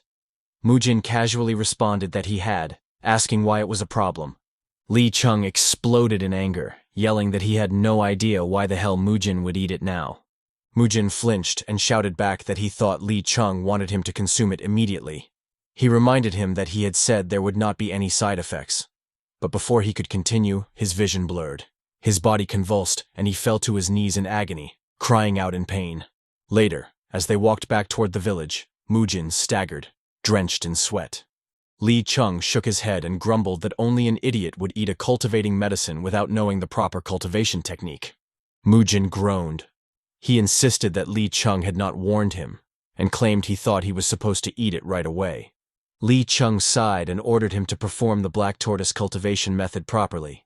He told him to take the proper steps, breathe correctly, and move his qi exactly as he had been instructed. He scolded him for making his elders do all the hard work. Mujin's voice shook as he admitted that he could not remember how to do it and begged Li Chung to show him one more time. Li Chung scowled and muttered that Mujin was smart but acted like a fool. He repeated the technique carefully, explaining that he needed to cycle his qi through the spleen meridian pathway as he walked. He had to ensure that his entire foot touched the ground, and do it slowly, interweaving the qi entering from the ground with the qi entering from his lungs. The goal was to create a central flow to bind the stomach, spine, and lower body's core together. Once the central axis of the black tortoise cultivation method was operating, The QE within the black peony flower would respond. It had to be done very slowly, he reminded. Mujin gritted his teeth and shouted that he was doing it properly. Li Chung snapped at him to shut up and focus. Little by little, Mujin's breathing calmed and his steps steadied. His qi began to circulate as intended. Li Chung glanced at him, and a faint smile tugged at his lips. In his heart, he thought that Mujin would finish organizing the qi before they arrived at the village, and if taught properly, he might even surpass expectations. Mujin suddenly gasped in awe. He cried out that he could feel the immense qi of the black peony flower within him. Li Chung immediately snapped, yelling that he had barely scratched the surface. He told him that it would take time to truly make the qi his own, and ordered him to use the black tortoise cultivation method whenever possible. Mujin nodded quickly, calming himself. Li Chung then instructed him to drag one of the bodies. Mujin grimaced, clutched his stomach, and whined that it still hurt. When they finally arrived at the village, Mujin explained everything that had happened. He assured the villagers that the disease would now disappear, and that consuming the medicinal brew he prepared would let them recover within 3 days. He added that Red Beggar and Hemp Harvest Beggar had already dealt with the culprits. The villagers erupted in applause, but Jusan remained silent. He stood apart, his lips pressed tightly together, as he carried the lifeless body of his master, Hongyun, on his back. Li Chung noticed his expression and gave him a long look. From a distance, Jusan bowed respectfully toward him, before turning away. Several days later, Mujin sat outside, brewing medicine while practicing martial arts as he waited. He paused, gripping his wooden stick, and wondered aloud how his master had done it. Li Chung appeared suddenly and kicked the back of his knee, forcing him to collapse to the ground. He scolded him for risking getting dust in the medicine and asked mockingly if this was how he planned to prove that he wanted to learn the sword. He told him to pack his bags because they had a long way to go. Mujin scrambled up, bewildered. He protested, asking why they could not stay a few more days since there were still patients. Inwardly, he thought about how nice it would be to enjoy the hero's treatment a little longer. Li Chung dismissed the idea. He reminded him that they had never planned to come to Jewel Village in the first place, and had only stopped because Red Beggar had asked. Mujin blinked in realization and suddenly asked if Li Chung had seen where Red Beggar had gone. Li Chung shrugged and said he had probably given Hemp Harvest Beggar a burial and was now starving somewhere. Mujin's eyes widened, and he exclaimed that it was unacceptable, since Red Beggar was a hero who had saved the village. Li Chung only replied that it was common for members of the beggar's sect who had killed someone. No matter if it was just or unjust, once a beggar killed a martial artist, they were no longer begging. Mujin lowered his gaze and finished his thought quietly. He said that they became a threat. He then asked what Red Beggar would do now. Li Chung said that he would have to make his own choice. That was what it meant to take someone's life. As they departed, the villagers waved to them in gratitude. Their journey led them to a graveyard. Mujin slowed his steps and whispered in surprise that they had arrived at such a place. Li Chung pointed to a particular grave and told him to pay his respects. They approached together. It was the grave of Elder Hongyun. Mujin turned his head and noticed someone standing nearby. His eyes widened when he recognized Hong Jusan. He called out to him with joy, naming him Red Beggar. Jusan greeted them with a faint smile. He admitted that he owed the two of them a great favor and wished them well on their journey. Mujin rushed over, asking if he had been there since last night. He noticed his frail state and quickly offered him food, telling him to eat. Jusan hesitated but accepted with gratitude. Mujin asked if he planned to stay in Jewel Village. Jusan nodded and said he must, since he had lived there all his life and had nowhere else to go. He reassured him that beggars knew how to survive, no matter what. Mujin frowned, recalling his master's words about beggars. Then he looked Jusan in the eye and told him to come with them. Jusan blinked in shock and asked where they were going. Mujin grinned and replied that it would be to a place where he could be a beggar without worrying about how others saw him. He added that Hemp Harvest Beggar would have wished the same for him. He turned to Li Chung and asked if he agreed. But to his surprise, Li Chung was already gone. Mujin grabbed Jusan's hand and pulled him along, yelling for his master to wait up. He said Li Chung could not leave without them. When they finally caught up, Mujin complained under his breath about how impatient he was. Li Chung only smirked in response. Mujin grinned and announced that Red Beggar would be coming with them, asking if it was all right. Li Cheng told him to focus on his black tortoise cultivation method instead. Mujin immediately added that he wanted to learn the sword as well. Li Cheng raised a brow and said he had been wondering when he would finally ask. Jusan, still uncertain, asked where they were headed. Li Cheng chuckled and asked sarcastically if he was a genius, since Mujin had never once asked that question. Jusan tilted his head and said it was only common sense. Mujin crossed his arms with a huff and asked the question again. Where were they going? Li Cheng turned to face them and answered. Their destination was Luoyang. A few days later, somewhere else, Li Cheng began teaching both Tang Mujin and Hong Jusan the sword. He explained with a calm yet commanding tone that the technique he was passing on was called the heart-piercing sword. He admitted that the name was rather bland, but its purpose was close to what a sword should always seek to achieve. He emphasized that among its various movements, there were 3 forms that truly highlighted its purpose. These forms were wasp, ivy vines, and apex. After laying out their importance, he looked at 2 of them and asked if they thought they could manage to learn them. Both Mujin and Jusan wore blank expressions, their faces showing neither excitement nor confidence. Suddenly, Mujin burst out in frustration, shouting how he could possibly be expected to do something so difficult. He demanded if Li Cheng really thought he could just copy whatever he demonstrated. The complaint quickly escalated into an argument between master and disciple. Li Cheng snapped back, questioning why not, reminding Mujin that he had already been teaching him for an entire month. Mujin retorted angrily, asking how he was supposed to destroy a tree in just 1 month.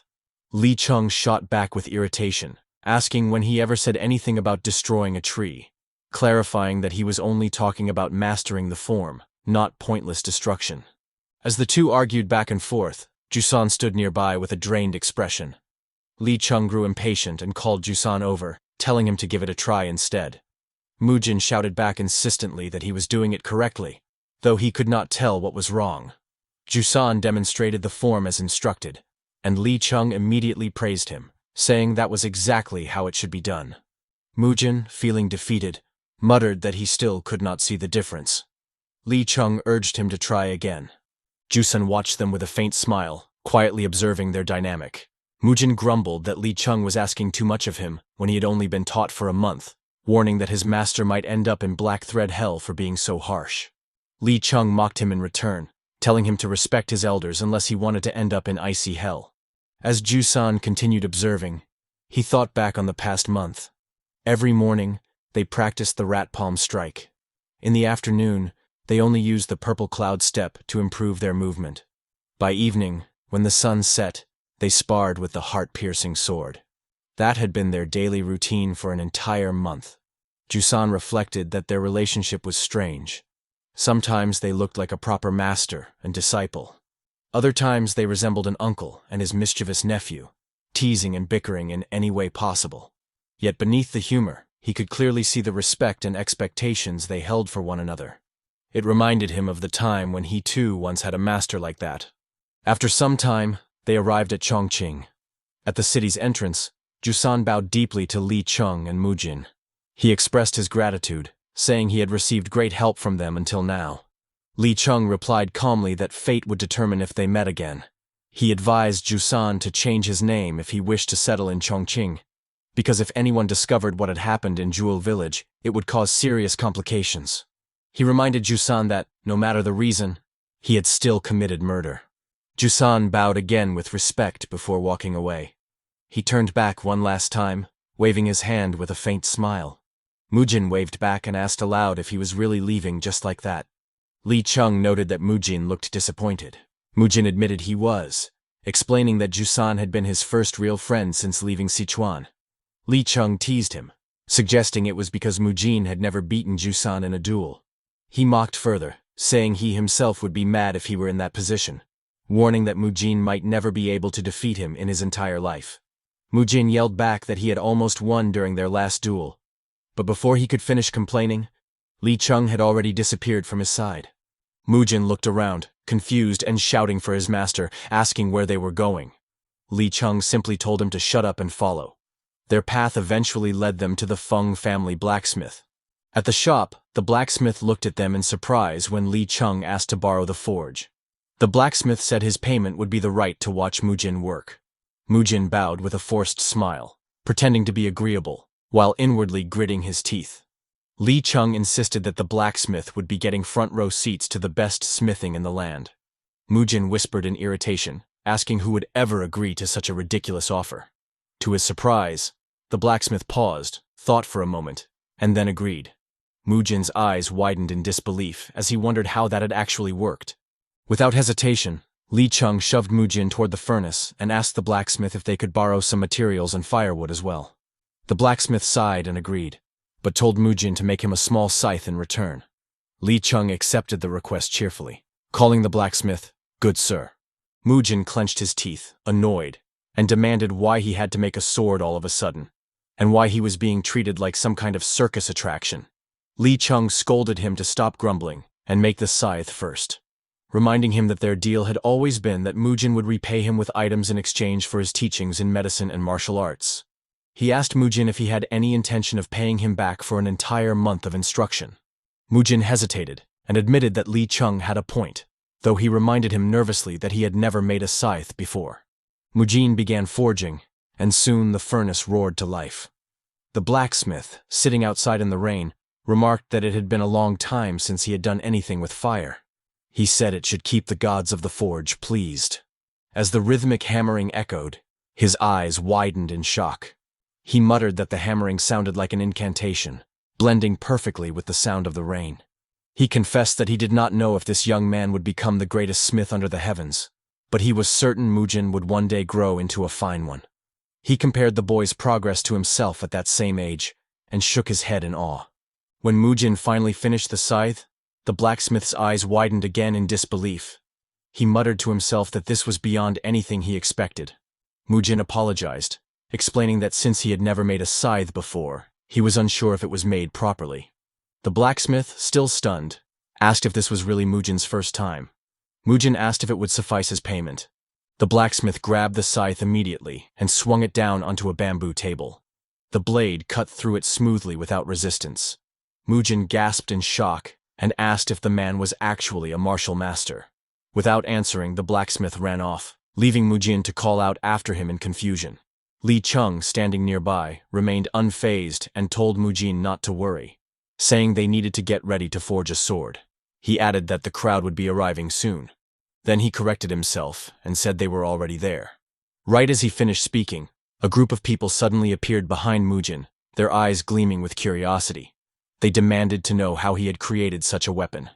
Mujin stammered, unable to answer. They exclaimed that the scythe could slice through weapons forged by the best smiths of Chongqing, without the blade chipping even once. They said it was like cutting through tofu. One after another they begged him to teach them his skills. Some demanded that he make a sword first. Others insisted he forge an axe. Their voices piled up until Mujin was overwhelmed. At that moment, Li Chung stepped forward with a sly smile and declared that watching would cost 2 silver ingots. The men all repeated the price in unison, and Li Chung added that Mujin would now be forging a sword. In excitement, they all shouted together, pulling out their silver and thrusting it forward, shouting that they would gladly pay. Meanwhile, Jusan wandered the streets in the middle of the rain. He looked around with thoughtful eyes and reflected that this was his master's hometown. Just as his master had said, everything here was large and bustling. He wondered where the hemp fields were, the ones his master had so often talked about. Then, in the distance, he noticed a group of beggars taking shelter beneath the bridge. His eyes immediately caught on their familiar appearance, and he realized they were members of the beggars' sect. He reached for his knotted rope and smiled, remembering his late master with fondness. In his heart, he resolved to seek out someone in this place who might have known his master. Hong Jusan approached a nearby tavern to ask for information.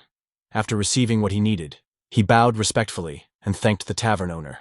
The owner welcomed him warmly, saying that disciples of the beggars' sect were always invited to visit any time. As Jusan walked away, he thought to himself that the beggars' sect was indeed on Tavern Street, just as he had heard. But strangely, nobody seemed to know about his master. He wondered if perhaps it was because 20 years had already passed. The beggars' sect here seemed completely different from what his master had described. The fact that even a tavern owner could be a member of the beggars' sect confused him deeply. He recalled the conversation he had just had with the tavern owner, who had explained that in Chongqing, anyone wishing to become a member of the beggars' sect needed to pay an entry fee. It was said to be easily obtainable as long as one worked for it. Jusan frowned at the thought. Even if this was a secular branch, to think that money was required to become a beggar felt absurd. He doubted anyone here would truly know his master. Later, he approached a group of beggars resting under a bridge. He asked them if they had ever heard of a beggar known as the hemp harvest beggar, a four-knotted member of the beggars' sect who had lived in Chongqing about 20 years ago. But all of them shook their heads. Jusan thanked them politely before walking away. As he glanced down at the knotted rope in his hands, he wondered in despair if there really was nobody left who knew. Just then, an old beggar came rushing beneath the bridge to take shelter from the cold rain, muttering about how freezing it was. Jusan hesitated, then thought to himself that perhaps he should ask this man before giving up entirely. He approached and asked the old beggar directly if he knew of the hemp harvest beggar, explaining that he had been a four-knot member of the beggars' sect who had lived in Chongqing about 20 years ago. The old man tilted his head, repeating the name with uncertainty. He asked if the man Jusan spoke of had been about 10 years older than him. Jusan's heart leapt and he shouted excitedly that, yes, that was him. The old man asked if he was referring to the good-looking beggar who had always been out in the hemp fields. Jusan grew even more excited, confirming eagerly that this was indeed the one. But then, the old beggar shook his head and said, Jusan must be mistaken. The hemp harvest beggar had only ever been a one-knot beggar. Jusan froze in shock and disbelief. The old man continued speaking, explaining that the man could never make it past 2 knots. To reach 3 knots required martial arts, and the hemp harvest beggar had never learned any. He had never managed to find a master because he had been sluggish and lazy. Instead, he spent his days in the hemp fields, which earned him the nickname Hemp Harvest Beggar. The old beggar remembered something else as well. When he had been around Jusan's age, some beggars had come searching for the hemp harvest beggar. Apparently, the man had stolen something important and fled. The old beggar added that Granny Yong, who lived downstream, might know more about it, and suggested that Jusan go see her. Tears ran down Jusan's face as he turned and ran through the heavy rain. He recalled the old beggar's words echoing in his mind. Finally, he collapsed to his knees on the soaked ground as thunder cracked across the sky. Holding up the knotted rope, he screamed in anguish, cursing aloud. He shouted, "Fuck you! Damn it!" In a frenzy, he began tearing at the knots with his hands and then with his teeth, screaming again, "Fuck!" He became hysterical, cursing the pathetic beggar he had once called master. He shouted that his master had deserved to die. He raged that the man had given him a knot simply for withstanding hunger, and another knot for recovering from a fever. Jusan threw both his own knot and his master's knot to the ground in disgust. He sneered bitterly, saying that it was no wonder the man's bare-handed martial arts and staff techniques had been so shitty. Then he picked the knots back up, clutching them tightly. His voice broke as he cried out, "Fuck!" Raising his head to the storming sky, he yelled at the top of his lungs that his master had been a liar. Everything had been a lie. Nothing had been true. He cursed him again and again, declaring that he had died like a dog. His voice cracked with grief and fury as he shouted, "Fuck! Motherfucker!" He called himself an idiot for ever believing in such lies, screaming that he was a fucking idiot. He held the knots high above his head while staring at the river before him. After a long pause, he dropped back to his knees, still clutching the knots. He curled in on himself, sobbing. Through his tears, he whispered that his master had not been a guardian, had not been anything at all, and now he could not even question him because he was already dead. He cursed again through his cries, then slowly placed the knots beneath the water, letting them slip from his grasp. Thunder struck nearby as he curled up even tighter, crying harder than before. Meanwhile, at the Feng family blacksmith, Tang Mujin had just finished forging a sword. Wiping the sweat from his brow, he announced that he would stop for the day. The men watching protested loudly, asking why he was stopping so soon. The blacksmith shop's owner quickly calmed them down, saying Mujin needed his rest. Another man agreed, though he asked if he could at least get some advice about flame management. But another blacksmith reminded him that he could not push Mujin like that while Yi Cheng was not present. The man relented, saying he had not meant to be pushy. At that moment, Mujin noticed Jusan entering the shop. Jusan's eyes were swollen and tired from crying, though he forced a smile when Mujin called out to him. When Jusan explained everything that had just happened, Mujin grew quiet. After a moment of silence, Mujin repeated the name Hemp Harvest Beggar, then sighed heavily. He asked Jusan if he had eaten yet, acknowledging how he must be feeling. Jusan replied that he had not, but So-sun had given him some food earlier. Mujin blinked in surprise and asked who So-sun was. Jusan explained that she was a girl who lived under the same bridge as him. He admitted that he had not been planning to eat, but could not bring himself to refuse food when a fellow beggar offered it. Mujin immediately smacked Jusan on the back, scolding him furiously. He called him an idiot for accepting food from a little girl. He reminded him that he was no longer a member of the beggars sect, and yet he still took food from a beggar girl. Jusan stammered in protest, saying he had not taken it from her. Mujin ignored him and declared that they were going out. When Jusan asked where, Mujin answered sharply that they were going to get the beggar grime out of him. Later that night, the two of them sat in a grand tavern. Music and laughter filled the hall, and the lively atmosphere carried through the air. Jusan, now dressed in new clothes, ate and drank with Mujin at his side. Mujin drank happily and roared Jusan's name, raising his cup. He challenged Jusan to eat until they died. Downing a gulp of hot wine, Mujin roared loudly again as the burn hit him. The musician in the center of the room scowled and muttered about the noisy brat disturbing his performance. Mujin ignored him, laughing loudly and praising how good the food and drink tasted. Jusan chuckled at him, teasing that he had looked like he was about to vomit.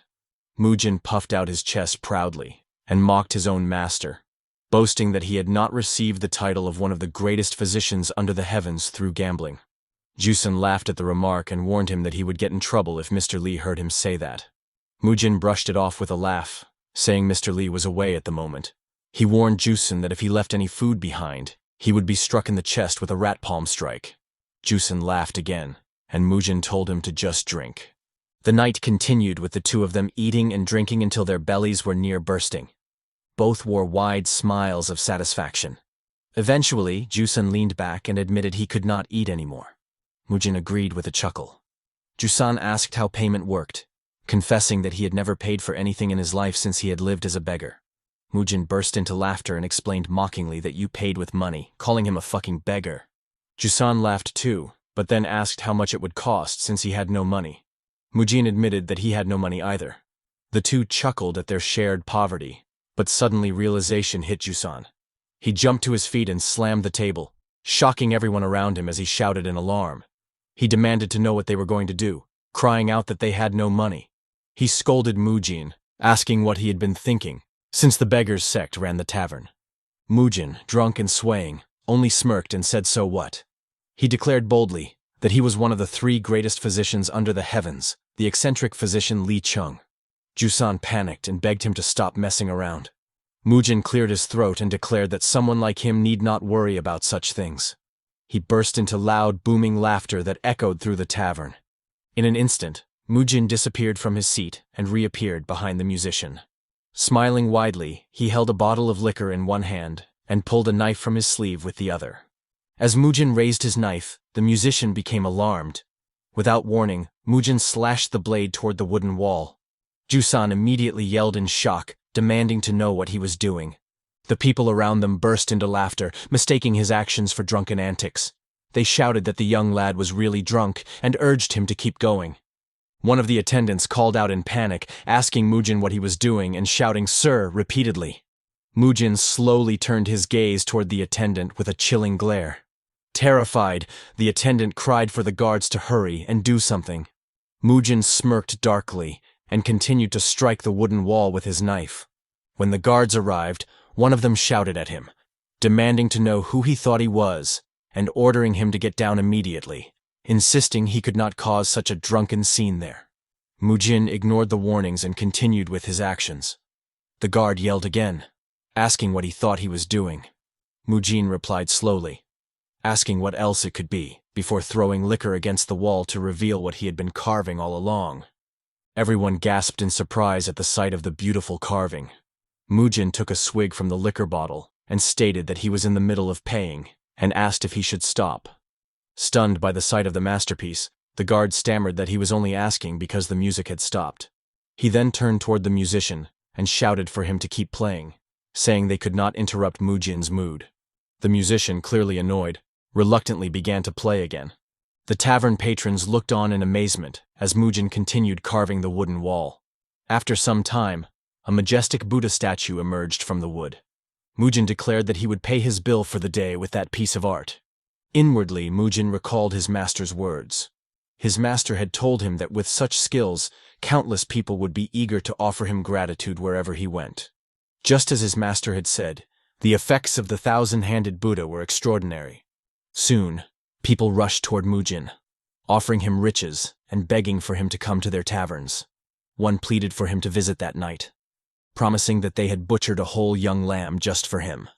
Mujin smirked at Jusan and modestly claimed it was only a doodle. From that point on, the two of them traveled from tavern to tavern, leaving behind carvings of masterpieces for each establishment. In one tavern, Mujin carved a dragon that left the tavern owner stunned. The man marveled aloud at how such a masterpiece could be completed in just 2 hours. In another tavern, they were offered a mountain of pork dumplings as advance payment. Later, Jusan and Mujin gave the dumplings to the beggars beneath the bridge. Jusan handed food to So-sun, telling him to eat well. So-sun smiled gratefully and thanked him, calling him a hero. Mujin watched from a distance and sighed, thinking to himself that Jusan was finally smiling properly. Later that day, Mujin and Jusan lay inside their room, recovering. Jusan asked if they would be visiting the tavern again that day. Mujin groaned, complaining that he was too hungover, and that they had been at it for too many days in a row. He said he wanted the day off and asked Jusan why he wanted to go. Jusan laughed it off, saying he was only asking because it had been raining too much. Mujin laughed along and agreed. Suddenly, a voice called Jusan's name from outside. Jusan looked out the window and saw So-samgu. Mujin recognized him and muttered his name. Samgu shouted up that So-sun had gone missing. Jusan's eyes widened in alarm, and he repeated the words in disbelief. Samgu explained that So-sun always told them where she was going when she ventured out and never wandered far on rainy days. He said the river bandits must have taken her. Shocked, Jusan asked if he was certain. Samgu explained that children had been disappearing from time to time. At first, everyone assumed they had been washed away, but several witnesses had seen the river bandits abducting children. He added that he had heard unorthodox martial artists purchase children for horrendous purposes.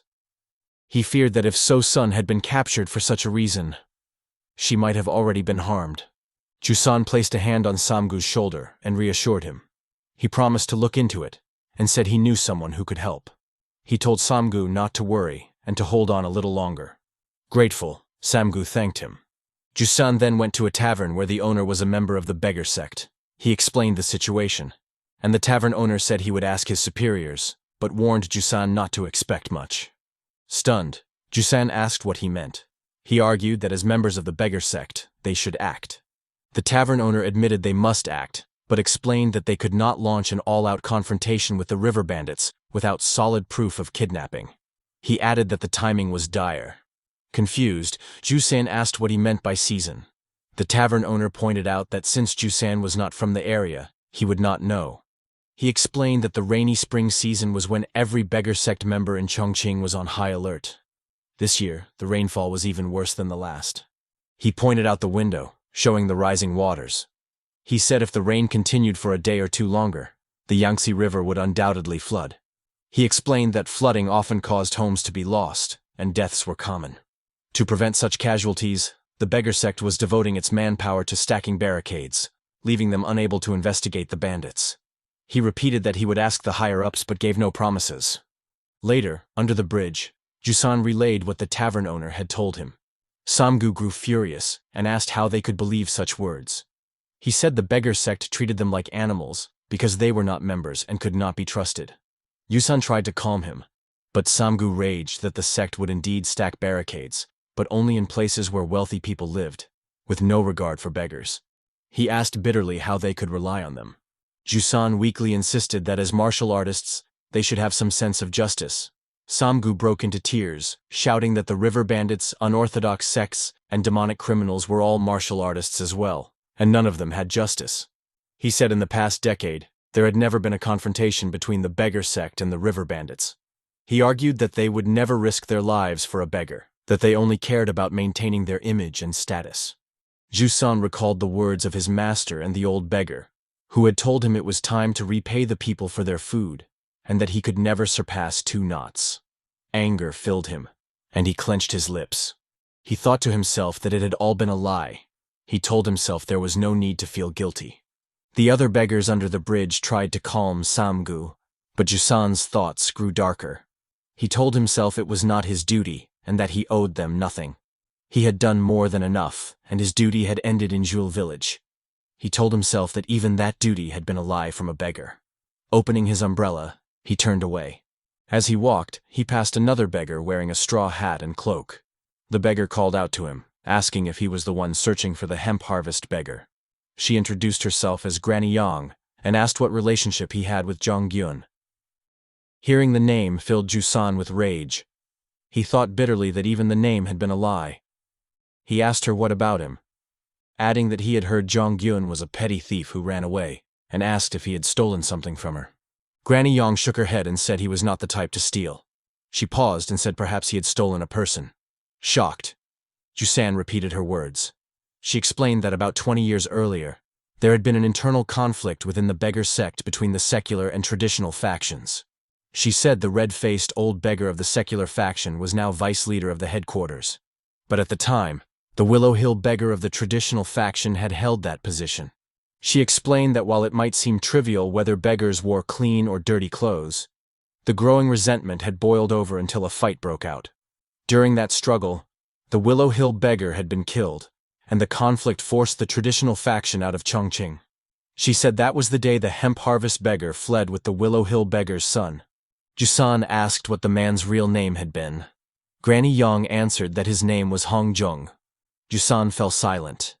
Granny Yang turned away and said that since Jusan did not even know the Willow Hill beggar's name, she doubted he was looking for his son. She said if that was the case, her knowledge ended there. She added that if he did meet the hemp harvest beggar, he should tell him she was doing well, and should come look for her if he ever returned. By the time she fully turned away, Jusan had vanished, leaving only his umbrella behind. After some time, Jusan stood once again before the river. His face was twisted with grief as he muttered to himself that everything had been a lie. He told himself that the man's name, his martial arts, and even the claim that he was a 4-knotted beggar had all been nothing but lies. His voice cracked as he demanded to know why. Tears streamed down his face as he repeated the question over and over. Driven by anguish, he waded into the river and began scrambling through the shallows, desperately searching for the knots he had discarded days before. He muttered again and again that he had to find them. When his hands came up empty, his frustration mounted until he clenched his teeth in fury. After a few moments, his determination hardened.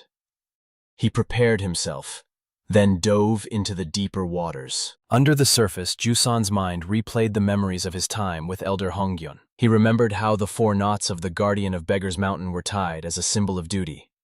They were tied to protect someone. They had been tied to protect him. His inner voice trembled as he called out to his master. He swam deeper, and at last his eyes caught sight of the knots tangled in the water plants. Relief surged through him, but as he reached for them, the plants twisted around his body, entangling his limbs.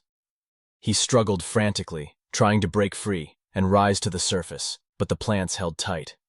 His lungs screamed for air, his breath reached its limit, and his vision began to blur. Just as his consciousness slipped, a strong hand grabbed him. Mujin appeared and pulled him from the water, saving him at the last possible moment. The two collapsed on the riverbank as the clouds parted and the sunlight finally broke through. Both of them gasped for air.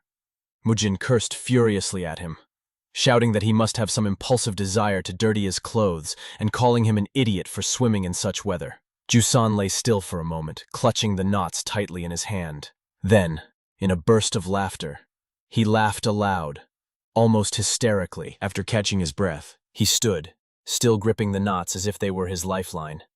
He begged Mujin to help him, just this once. Mujin stared at him in disbelief and shouted that he had just saved his life, demanding what more he wanted. Yusun's expression grew fierce as he cried out that they had to rescue Sosun from the river bandits. Mujin froze in confusion, repeating the words as though they made no sense. He muttered that Jusan should at least ask for an easier favor. Later that day, the rain poured once again over the riverside. People hurried to stack and pile sacks along the riverbank in preparation for the coming flood. From a distance, Jusan and Mujin crouched behind a rock, their clothes soaked and their bodies shivering.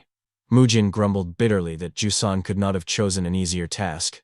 Jusan gave no reply. Mujin finally asked if he had a plan. Jusan casually admitted that he did not. Mujin nearly exploded, demanding to know if he intended to take on all the bandits by himself. Jusan shook his head and said that was impossible. Instead, he explained that they only needed to find where So-sun was being held and get her out. Mujin sighed in frustration, but agreed that locating her came first. Jusan pointed toward the cluster of structures by the riverside and insisted that she had to be inside one of them. He said they had no choice but to sneak in. Mujin snapped at him, calling him an idiot, and pointing out that his clothes stood out far too much to pass unnoticed. Jusan suggested rubbing dirt on themselves as camouflage, but Mujin spat back that it would never work. Jusan then half-seriously proposed that they strip. Mujin could only gape at him in disbelief. Before he could answer, their conversation was cut short by the sound of footsteps and voices nearby. They turned and saw two men walking side by side, speaking to one another. One of the men cursed and complained that he would rather be working on the flood barrier than patrolling in the pouring rain.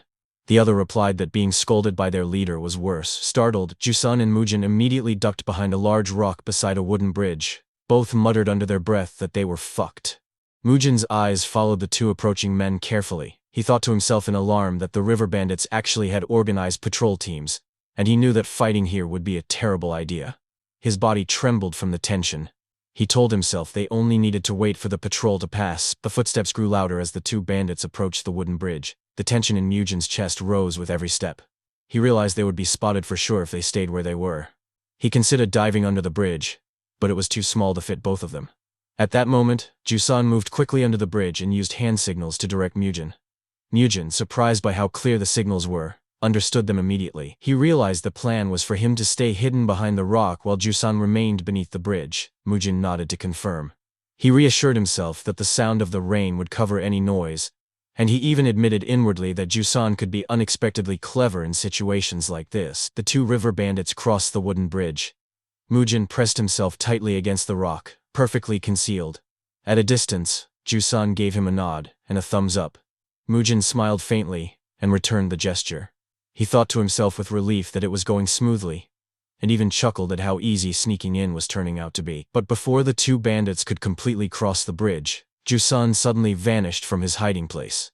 Mujin's eyes widened in shock, and cold sweat dripped down his forehead. Then, a loud voice rang out. Jusan shouted the name of a technique as he lunged forward. He struck with his staff at the two bandits, aiming to take them both down. The bandits reacted quickly and dodged the attack with sharp instincts. Mujin immediately rushed in to support him. Jusan trembled in disbelief, his expression frozen in shock. He muttered that the staff technique was supposed to hit both targets for the plan to work. The two bandits glared at him with menacing eyes, ready to counterattack.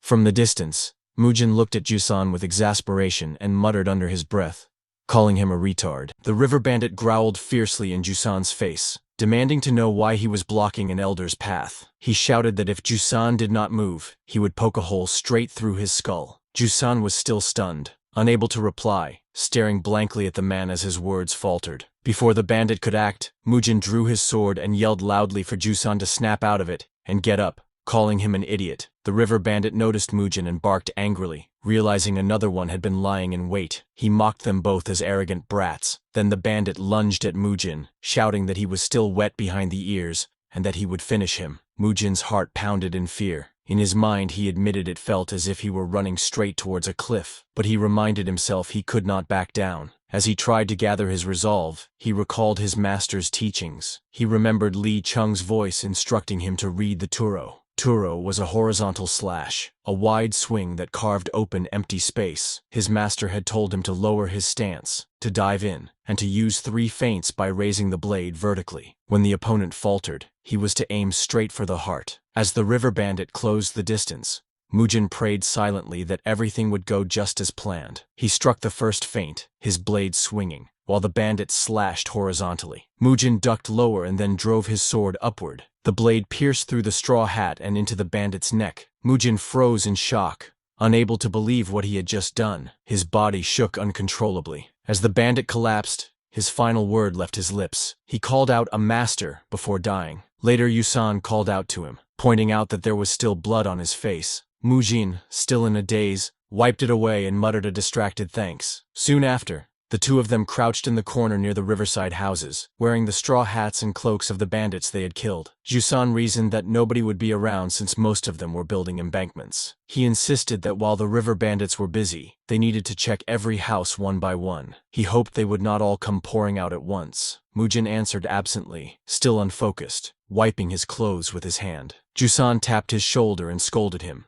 telling him to focus. He warned that if Mujin failed to act at the right moment again, it would all be over. Mujin retorted that Jusan was the one who did not even know what infiltrate meant. He told him that if he had truly meant to infiltrate, he would have kept his mouth shut and waited quietly in hiding earlier. Jusan stammered, trying to defend himself, then shifted the blame by saying Mujin had failed to read his hand signals. Mujin accused him of changing the subject, but Jusan brushed it off, insisting they needed to infiltrate. Mujin sighed and said that from now on, they would keep quiet and move fast. He stressed that they must find So-sun and get out without fighting, and told Jusan to quit shouting the names of sword forms. Jusan replied that he had been taught to shout the form names aloud. Mujin grew irritated and whispered angrily that shouting earlier had caused everyone to scatter. He claimed that they only scraped through because he was a master. Jusan laughed mockingly, doubting Mujin's claim, and teased that he was hardly a master. Mujin insisted that the bandit they had just killed had called him master. Jusan mocked him again, saying the title was given to a man whose hands had been trembling moments ago. Their banter continued as they reached the last building. Crouching in front of the door, Jusan mocked Mujin further, saying he had been beaten down by a child's swordsmanship for a month straight, even after calling out every form name. Mujin shushed him, saying they were infiltrating. Jusan grinned and teased him more, betting that nobody was inside. Mujin called him a beggar and said he did not even have money to bet with. Jusan accused Mujin of mocking the poor without decency, but Mujin brushed it off with a laugh. They slowly opened the door, and Jusan smugly began to say he had been right, until his words cut off. Inside, they saw two river bandits. One of the men stood and greeted them, pretending they were patrolling hard, while another greeted them casually. Mujin and Jusan froze, staring at each other with sweat dripping down their faces. Jusan whispered nervously that there were actually people inside. They quickly closed the door. A sound of a scuffle erupted from within. Moments later, Jusan peeked outside to make sure no one had been alarmed. Then the two of them dragged the unconscious bodies out, tied their hands with rope, and slammed them to the ground nearby the stilted walkway. They pointed their weapons at the bandits and demanded to know where the girl was. Mujin described So-sun's appearance, calling her the little beggar with her hair tied in two bunches who had lived under the bridge. He threatened to put holes in them if they did not talk. One of the river bandits laughed mockingly at them. He taunted that they might know the rules of conduct but had never tried using real threats. He sneered and asked if they thought rolling their eyes at him would be enough to make him reveal where the precious goods were hidden. Raising his voice, he shouted that if they truly wanted to intimidate Zhang Sangche, the captain who had taken more than a dozen lives, they would need to do far better. It would have to be scarier than even the quartermaster's torture. Mujin grew irritated and cursed inwardly. He thought that simply flashing a blade should have been enough to make the man talk, but it had failed. Now he wondered desperately what they should do. Jusan leaned closer and whispered that perhaps there was another way. He explained that the man was clearly only afraid of the quartermaster's torture. Mujin turned his head and whispered back, questioning what Jusan meant by another way. Jusan replied that they obviously could not bring the quartermaster there. An idea suddenly struck Mujin, and his thoughts sharpened. He realized with alarm that he might have to resort to torture. He walked away, leaving Jusan confused. Jusan called out after him in a hushed but urgent voice, demanding to know what he was doing. As Mujin stepped aside, he slipped a small packet from his pocket. In his mind, he identified it immediately. It was the emergency aconite he had prepared. He reminded himself that aconite was often used for pain relief, but it was also a deadly poison, the infamous root of wolfsbane. Mixed with ligusticum, romania, and ginger, it promoted circulation and could take effect rapidly. He admitted to himself that he did not want to torture anyone, nor did he even know how. He scooped rainwater into his hand and told himself that just enough of the concoction would be enough to make the bandit believe it was poison. Determined, he began mixing the herbs with the aconite. His thoughts hardened as he whispered inwardly that it only needed to frighten the man stiff. He prayed silently for the ruse to work. Once the mixture was ready, Mujin returned. As he approached, Jiang Sangche stared at him nervously and asked what he was doing. Mujin replied coldly, asking if the captain really wanted to know. With deliberate slowness, he raised a needle and pointed it toward Sangche's face. Sangche's eyes widened in disbelief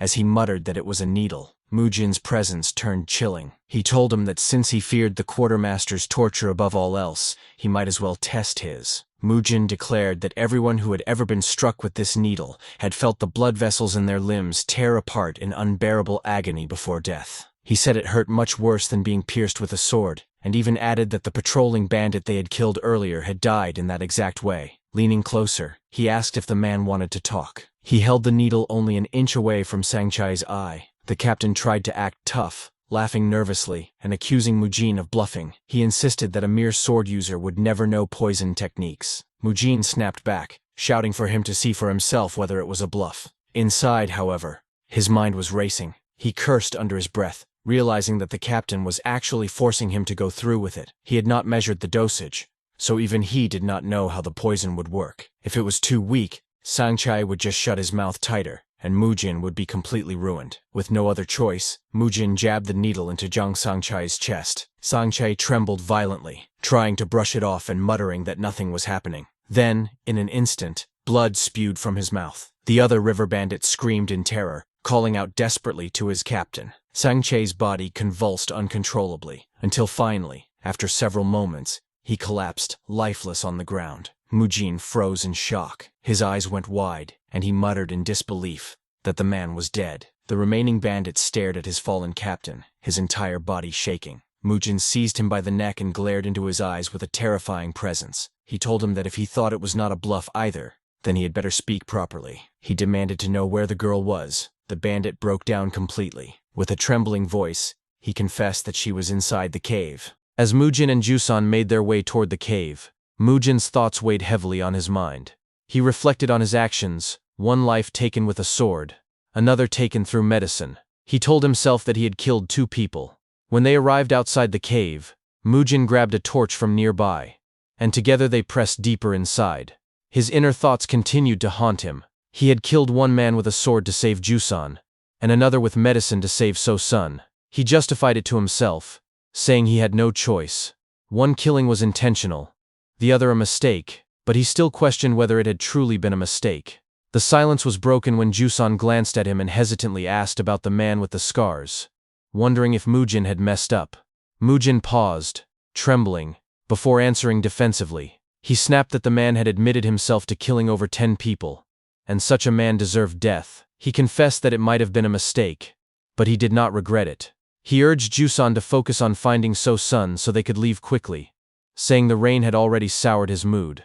Jusan fell behind slightly, staring at Mujin. In his thoughts, he wondered if he should not have asked for Mujin's help in the first place. Yet he could not turn back now, knowing that because of him, Mujin had done the things he did. Before he could finish his train of thought, their advance was halted by a fork in the cave. Jusan pointed out that there were 2 paths. Mujin studied the right one, and commented that he smelled something foul coming from that direction. Jusan inspected the left path, and said he smelled nothing bad from that side. He suggested that perhaps they should split up, or that Mujin could stand guard while he checked each path one by one. Mujin was about to reply when Jusan suddenly interrupted him. Jusan told him to wait, warning that people were coming. Without hesitation, Jusan lay flat on the ground, pressing his ear against the stone to feel the vibrations. After a moment, his eyes widened. Mujin urgently asked him what he meant by people, and demanded to know how many. With a trembling body, Jusan croaked out that it was all of them. At that moment, footsteps echoed from the distance. Jusan gripped his weapon tightly as he braced himself, asking Mujin what they should do since there was nowhere to hide. Mujin dropped the torch to the ground, drew his sword, and asked what else they could do. As the footsteps grew louder, Mujin's gaze hardened, and he said they would take as many of their enemies with them as possible. His mind raced with panic and calculation. He envisioned himself fighting the bandits and ending up dead, forcing himself to abandon his first plan. Even his imagined scenarios revealed too many openings. He thought quickly about adjusting his approach, deciding to replace the feints of the wasp style with real attacks, leaving cuts that would hinder their opponent's movements. He told himself that he needed to deal with the charge one row at a time, but he knew that if it went on too long, he would be forced backward. If surrounded, it would all be over. He cursed under his breath. The bandits appeared in the distance. Mujin stood frozen and trembling as his thoughts spiraled. He wondered desperately if there was no perfect solution, as in medical texts. There were no lessons written on fighting hordes of men in a cave, and it was not something that could be solved with intuition. He forced himself to inhale deeply, then exhaled, steadying his resolve. Taking his stance, he promised himself that he had no intention of pleading for his life. When the bandits finally drew near, one of them scoffed and mocked them, saying it was just 2 rats. He accused them of daring to break into the Yangtze River stronghold and cutting down their men while they were patrolling and resting. Mujin raised his sword and, with nervous determination, retorted that they would soon hear it from their comrades' mouths. He counted more than 20 men, far more than he had expected. He admitted to himself that he did not know the solution, but he had no choice but to fight.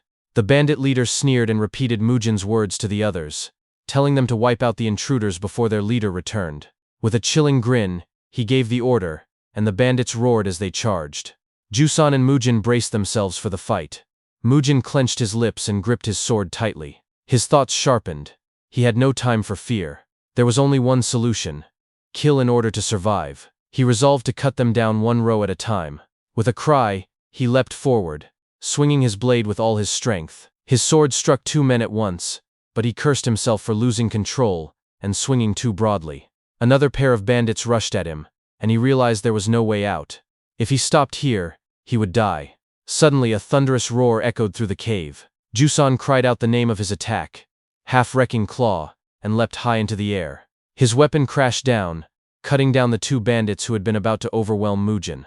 The remaining bandits cried out in disbelief, shouting that the 2 of them were strong. Now standing side by side with fierce determination, Mujin and Jusan faced their enemies. Jusan turned to him and shouted angrily, asking if he was trying to get himself killed by acting cool. He demanded to know who would help him find So-sun if he died. Hearing his words, Mujin grinned and asked who exactly was dying here. Stepping forward with renewed confidence, he shouted that until Jusan repaid the 5 silver ingots he owed him, he would never allow himself to die. He called Jusan a beggar and told him to remember it.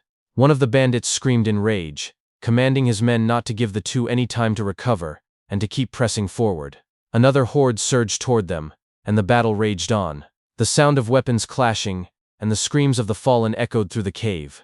Mujin and Jusan fought with all their strength, cutting down enemy after enemy. After what felt like endless chaos, the last of the horde collapsed to the ground. Panting heavily, Mujin and Jusan stared at the remaining bandit in front of them with grim smiles. Catching their breath, Mujin's thoughts lit with hope. Perhaps, if they were lucky, they might actually survive this. But their moment of relief was short-lived. Their eyes widened in shock as a towering figure loomed at the back of the bandits. The men in front instantly parted and bowed deeply, crying out in unison that their leader had arrived. Mujin looked up at the figure with horror. His body trembled as he whispered in disbelief, asking what in the hell he was looking at. Before him, the bandit leader stepped into view, glaring down at them with a wide, sinister smirk. The bandit leader crouched down and touched the blood of one of his fallen men.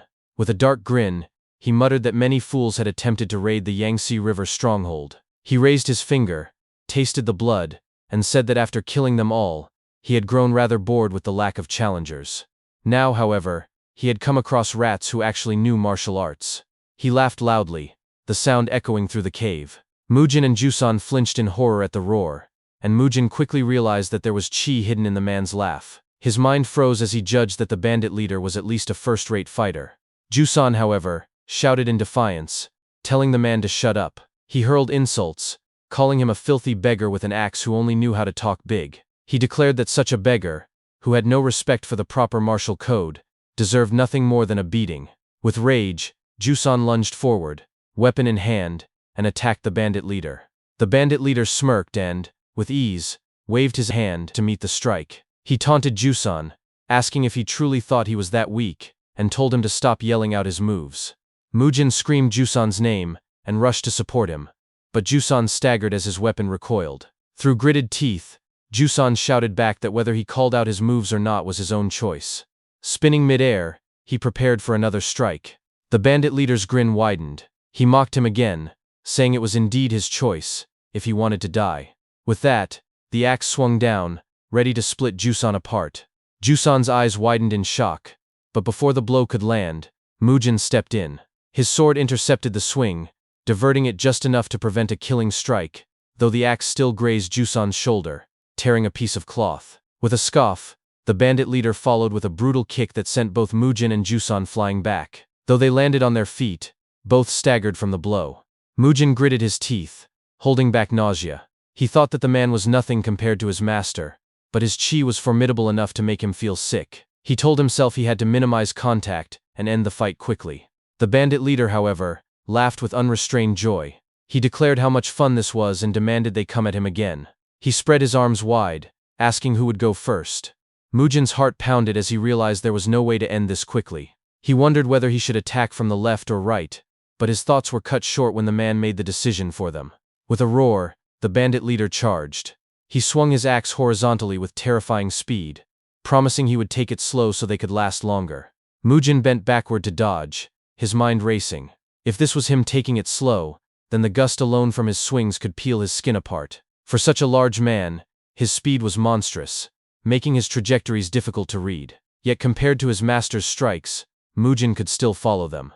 At that moment, Jusan ran along the wall of the cave to gain momentum. He shouted the name of his technique, announcing 4 blows and 9 bows, before hurling himself into the fray. Mujin stared in surprise, muttering to himself, wondering if Jusan felt no fear at all. Jusan attacked, but the bandit leader leapt into the air to dodge. He grabbed Jusan by the back mid-flight, forcing Mujin to rush forward to cover him. Mujin realized grimly that the man was not struggling. He was toying with them.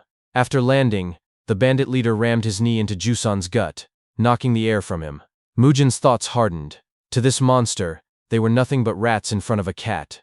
But he reminded himself that he was not just any rat. He was a rat raised by a tiger, and no matter what, he would find a way. If there was no clear solution, he would make one. He would bite and scratch if necessary. Jusan stumbled backward in pain, while the bandit leader turned his focus toward Mujin. The axe came down again and again, and Mujin barely managed to block, studying his opponent's patterns. He noticed that the man's movements were limited to vertical and horizontal swings with no stabbing thrusts. He concluded that an axe was harder to bring upward than a sword, which meant that transitioning from a horizontal strike to a vertical one took longer. If he could bait the leader into raising his arms, then he could aim for his torso. Before he could act on this strategy, Jusan once again rushed in recklessly, screaming out the names of his moves: dog-beating jump smash, and crouching sky leap. Mujin muttered in frustration, telling himself to stop shouting, since Jusan had not landed a single hit, and was only getting beaten up while interfering with his own chances to strike. The bandit leader batted Jusan aside once more, sending him sprawling. Mujin rushed forward in the opening, telling himself they could not last long at this pace. He needed to force an opening, no matter the risk. After a fierce exchange, the bandit leader smirked, and told Mujin that he must be aiming for something. With mocking laughter, he said he would show him an opening himself. Mujin's eyes widened, realizing that the man had read his plan. The axe slammed down, and though Mujin managed to block, the sheer force flung him backward. Jusan charged in again, yelling the name of another move: bold head smash. Mujin steadied himself and stared in disbelief. Jusan was smiling. He realized his companion was bluffing, pretending to have more techniques than he did. Jusan raised his weapon high as though to strike, but at the last second, he let it go and screamed the name of a new move: hemp harvest beggar. The bandit leader froze momentarily, confused, repeating the name in disbelief. Mujin's lips curled into a grin. He too muttered the name, recognizing Jusan's intent. Jusan dove in, only to be kicked brutally in the chin. His body shook, but he did not falter. He clenched his teeth, shoved aside the leader's leg, and darted to the side. At that moment, Mujin seized the chance. He charged forward with his sword raised, while Jusan locked both arms around the leader's right arm, holding him in place. The bandit leader scoffed and laughed, shouting that now he understood the meaning of the strange move name. He praised their audacity and bellowed for them to come at him harder. Straining against Jusan's grip, he tried to swing his axe, but Jusan clung to him with all his strength. Mujin's eyes burned with determination as he closed the distance. He thought to himself that this was the opening Jusan had risked his life to create.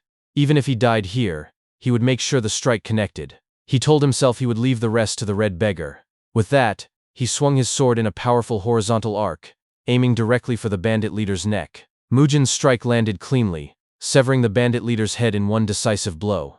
The head fell and rolled across the ground toward the remaining bandits. Jusan stared at it with a wide grin, while the others trembled in fear, whispering among themselves that their leader was dead, and wondering if they should flee. One bandit in the front, his body shaking, forced himself to remain steady. He shouted at the others to get a grip, and demanded to know if they intended to let their treasures be taken. He reminded them that their enemies were already exhausted, and ordered them to charge. Mujin, struggling to catch his breath, thought grimly to himself that this man was unfortunately clever. He braced himself for the incoming attack, muttering inwardly that even if he was at his limits, he would endure until the very end. At his side, Jusan pulled out a small container and a set of needles. He dipped them into poison, clenched them between his fingers, and stepped forward. With a loud voice, he announced the name of his move, Heaven Clouding Flower Rain. He then hurled the poisoned needles toward the bandits. Mujin's eyes widened in disbelief, as he thought to himself that this was absurd. Bluffing with names was one thing, but this was pure nonsense. The needles hit a few bandit. Mujin then turns to Jusan, wondering why the man seemed so proud. But then a heavy thud echoed through the cave. 2 bandits struck by the needles collapsed, their bodies convulsing as foam poured from their mouths. Mujin froze, shocked, and asked himself silently if they had simply gotten lucky. Yet even as he wondered, another thought struck him. If luck was the cause, who was responsible for their deaths? The bandits recoiled in horror, one of them shouting in panic that hidden weapons had been used. Mujin stepped forward with a smirk, holding the needles confidently. He declared that they had indeed been laced with poison strong enough to kill with a single scratch. Privately, he muttered to himself that luck had given them this chance, but they could not afford to waste it. Lifting his voice again, he told the bandits they could attack if they wished, but at least half of them would share the same fate. He offered another option: end the fight here. Their leader's death meant nothing compared to the treasures they hoarded, but Mujin and Jusan were not after wealth. They were there only for the kidnapped child. One of the bandits stammered in disbelief, asking if they had truly done all this just for a group of beggar brats. Jusan nodded firmly, confirming it. The man trembled as he pressed further, asking if they truly did not care about the treasures. Without answering directly, Mujin and Jusan turned their backs and walked deeper into the cave. The bandits screamed after them, demanding to know how he was supposed to believe them. Mujin glanced back slightly, raised his sword, and said coldly that belief was irrelevant. Fighting further would only lead to their deaths, and if they understood that, they should simply let the 2 of them pass. The pair disappeared into the left passage. Mujin's final warning echoed behind them, promising that anyone who followed would face the heaven-clouding flower rain. The bandits remained frozen, staring after them until chaos broke out. They shoved one another, yelling about who should lead, their fear spilling over into panic as they rushed to flee the cave. Hidden around a corner, Mujin and Jusan watched nervously. When the coast cleared, a familiar voice echoed through the cavern, calling for his father. They turned quickly and saw So-sun, locked inside a cell. Relief washed over them. After some effort, they freed So-sun and the other kidnapped beggar children. So-sun embraced his father in tears, while the others were reunited with their families. Later, as Mujin and Jusan prepared to leave, the beggars under the bridge bowed in gratitude. Jusan waved happily at them, while Mujin glanced at him and noticed the wound on his pinky. He thought silently that it was fortunate Jusan had not been injured more severely when grabbing the axe's blade. Still, he muttered in his mind about the ridiculousness of Jusan's so-called hemp harvest beggar move. Once again, his master had indirectly helped him. When they returned to their lodging, Mujin asked Jusan what his plans were. Jusan admitted he was uncertain, and asked if it would be all right to travel with him for the time being. Internally, he worried about how the red-faced old beggar of the secular faction would treat him, and whether staying in Chongqing was even possible. He also wondered briefly if traveling with Mujin might put them in danger. Mujin cut off his thoughts with a teasing remark. He said it seemed that a beggar who owed him his life was now begging for another chance to travel together. Jusan shouted back in protest, claiming it was not begging but a request, or even an offer. Mujin ignored him, and continued, asking who paid for the meals, who bought the drinks, and who provided new clothes. Jusan answered each with embarrassment, admitting that Mujin did, though he muttered that he did not need new clothes. Mujin burst out laughing, declaring that at this point, he was not simply helping, but fully sponsoring him. As they entered their room, a familiar voice rang out. It was Li Chung, who remarked that it seemed they had enjoyed themselves while he had been gone. He noted that the sword he had provided had come in handy. Mujin greeted him respectfully, saying he would not call their ordeal fun, but asked where he had gone with the 100 silver nyang. Li Chung admitted bluntly that he had gambled it away. He then told them to sit, saying he had something to explain. He asked if they knew of the war between the secular and traditional factions of the beggar sect in Chongqing many years ago. By the next day, news of Mujin and Jusan's victory over the Yangtze River stronghold leaders spread throughout Chongqing. The people filled the streets with chatter. Some celebrated, some doubted the tale. Rumors swirled that 2 young men had slain him, though many questioned if they were martial artists from renowned sects. When they heard one was a blacksmith named Tang, confusion only deepened. Still, they agreed on one thing: at least for now, they were free of the river bandits. At the docks, a man shouted for passengers departing for Wuhan.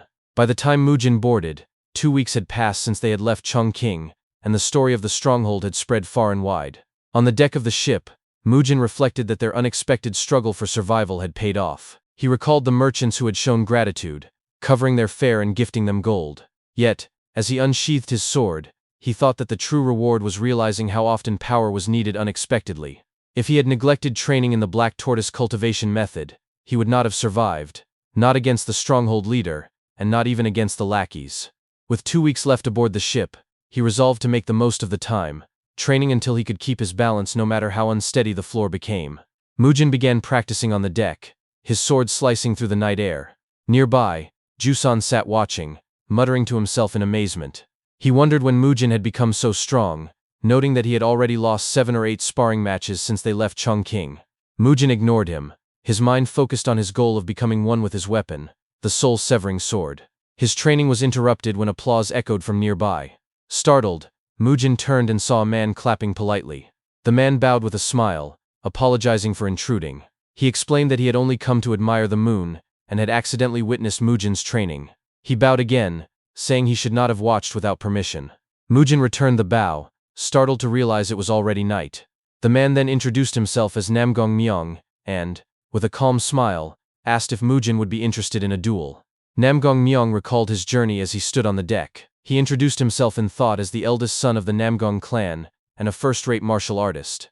Yet, as he admitted inwardly, he was simply returning home by boat after his first adventure in the Jianghu, having achieved very little. He had only defeated a few bandits and demonic heads, and he worried deeply about disappointing his father. During that voyage, however, he met a woman unlike any he had encountered before. She was not intimidated by the Namgong name, which usually forced unwanted expectations onto others. For the first time, Namgong Myung had to put effort into winning over someone's heart, but when he did, he felt free. Spending time with her made the suffocating expectations of his clan fade away like morning dew. He remembered giving her a branch from a blossom tree, a gesture of affection. Just as he did, Tang Mujin suddenly appeared, asking if they could use the branch to treat a case of food poisoning on the boat. Mujin explained that the inner bark of the tree was good for curing such an illness. The woman smiled warmly, and said it was more important to help the sick. Mujin thanked her sincerely, and Namgong Myung's moment was broken. He thought bitterly to himself that the damned man, who played physician by day and trained martial arts at night, had ruined everything. Returning to the present, Namgong Myung looked at Mujin and insisted on a duel. Mujin, confused, asked if he had heard correctly, and wondered aloud about the Namgong clan. Inwardly, Namgong Myung cursed him, and vowed to crush him in the name of his clan. The woman watched curiously from the side, as both men drew their swords. Mujin hesitated, noticing his own weapon was real while Namgong Myung only carried a wooden one. He asked if it would be all right. Namgong Myung replied confidently that it was fine since he had interrupted Mujin's training. He added that it amazed him to see a man from a family of physicians enter the world of martial arts, and he was grateful for the chance to broaden his perspective. Quietly, he muttered that he was thankful to finally have a fitting conclusion to his dull adventure. Mujin answered awkwardly, saying he hoped to learn from him. Yet, as he clenched his lips, he thought to himself that he had walked into something dangerous. He had only ever heard stories of the Namgong clan before leaving Sichuan, tales that made them sound legendary. Now he found himself facing one of their martial artists, and for what? For the sake of a woman's attention? Mujin recognized the look in Namgong Myung's eyes. It was the same hunger he had seen countless times in troublemakers who came into the clinic. With a sinking feeling, Mujin thought he should simply lose quickly, and swung his sword clumsily. Namgong Myung smirked, evaluating the strike.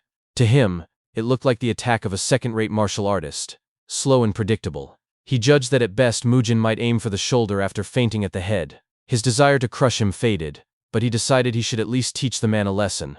Perhaps, he thought, This way Mujin could learn to handle a few bandits properly. He planned to deflect the attack using the Infinite Azure martial arts, a style that demonstrated how softness could overcome strength. He stepped forward, ready to redirect Mujin's trajectory, but in an instant his eyes widened in shock. His wooden sword snapped in half, the top part cleanly severed by Mujin's blade. At this rate, the sword would strike his shoulder. Panic overtook him as he realized Mujin's lack of control made the strike even faster than intended. He rolled sideways in desperation, crashing back first into the railing. Mujin rushed toward him, crouched down in concern, and apologized quickly. He admitted he was not used to using a real sword in friendly duels and had been too rash. Namgong Myung forced a smile, stretched out his hand, and played it off with bravado. He claimed this sort of thing happened often in the Namgong clan, and suggested the wooden sword had simply been weak. Flipping to his feet, he thanked Mujin for the teaching. Mujin apologized again, saying he was sorry for making him use such an old weapon. Namgong Myung insisted it was fine, and suggested ending the duel since there were no more wooden swords available. Inside, he marveled at Mujin's blade, admitting to himself that he could not even feel when it cut through his weapon. Out loud, he claimed he had been enlightened by the experience and did not want to lose the lesson. Mujin thought irritably to himself that he had only blamed the wooden sword to save Namgong's pride, but the man would not let it go. Suddenly Namgong Myung raised his real sword and begged for another match. Mujin staggered back, asking in disbelief if he meant to duel with a real weapon. Namgong Myung assured him he would neither use chi nor dangerous techniques. Inside, however, he cursed Mujin with fury. He told himself that this man had ruined all of his efforts to impress the woman, and swore not to let him destroy his pure-hearted love. The woman, covering her face with her fan, laughed silently at the ridiculous situation. Namgong Myung raised his sword, and proclaimed that with one of the 5 great swords of the Namgong clan, the Three-Peaked Sword, he would show Mujin the clan's true power. Mujin reluctantly accepted, muttering that he only agreed because of the man's insistence. He wondered how desperate Namgong Myung was for a woman's attention. He raised his sword awkwardly once more, and prepared to swing. He reasoned that if he used the same simple attack, his opponent would surely deflect it. Namgong Myung braced himself, believing that though the strike was the same, he could counter it differently this time. He resolved to redirect the blow once more, but when their blades clashed, his eyes widened in horror. Mujin's sword chipped the legendary Three-Peaked Sword. He shouted in disbelief that one of the 5 great swords of his clan was being damaged. Chi burst out of his body instinctively, surrounding him. Realization hit as he muttered in panic that he had promised not to use it. Mujin immediately accused him of breaking his word. Namgong Myung apologized profusely, stammering that in the Namgong clan giving their all was a habit, and he had done it without thinking. Mujin reprimanded him, pointing out that a promise was a promise and that he kept boasting about his clan. He ended the fight, saying they should be thankful no one was hurt. He sheathed his sword firmly. Namgong Myung bowed and accepted defeat, but his thoughts were filled with shame. He admitted silently that he had embarrassed himself 3 times in such a short span, and had even dragged the clan's name into it to mask his failure. He cursed what others would think if they heard. Mujin, irritated, gave him a side glance and muttered that most people would have attacked if they caught someone spying on their training. He grumbled that he was restraining himself only because of the Namgong name. Namgong Myung looked at his broken sword and panicked. If he returned home with it in such a state, his father and the elders would be furious. He imagined his father's wrath, and felt pale, sweat pouring down his face. He whispered repeatedly, begging for forgiveness and muttering that he was sorry. His thoughts raced as he questioned what kind of sword Mujin possessed. Perhaps, he thought, it was a divine relic. The possibility hit him hard, and his gaze sharpened with greed. Mujin approached, assuring him there was no need to beg. He said that although problems had arisen, Namgong Myung had been generous with his conditions from the start, so they should consider it an accident. Namgong Myung thanked him sincerely, but then asked if he would consider selling the sword. Mujin refused immediately, saying it was too special. Namgong Myung laughed awkwardly, apologized for the request, and bowed again. He wished Mujin a good night, and left with the lady. Mujin watched him go, muttering that the man was truly dangerous. He thought he had never seen anyone more carefree than Red Beggar, and resolved to avoid Namgong Myung for the rest of the week on the boat. 7 days later, the ship arrived at Wuhan. Mujin screamed in shock from inside his quarters, his voice echoing across the deck. Jusan peeked in, and asked what was wrong.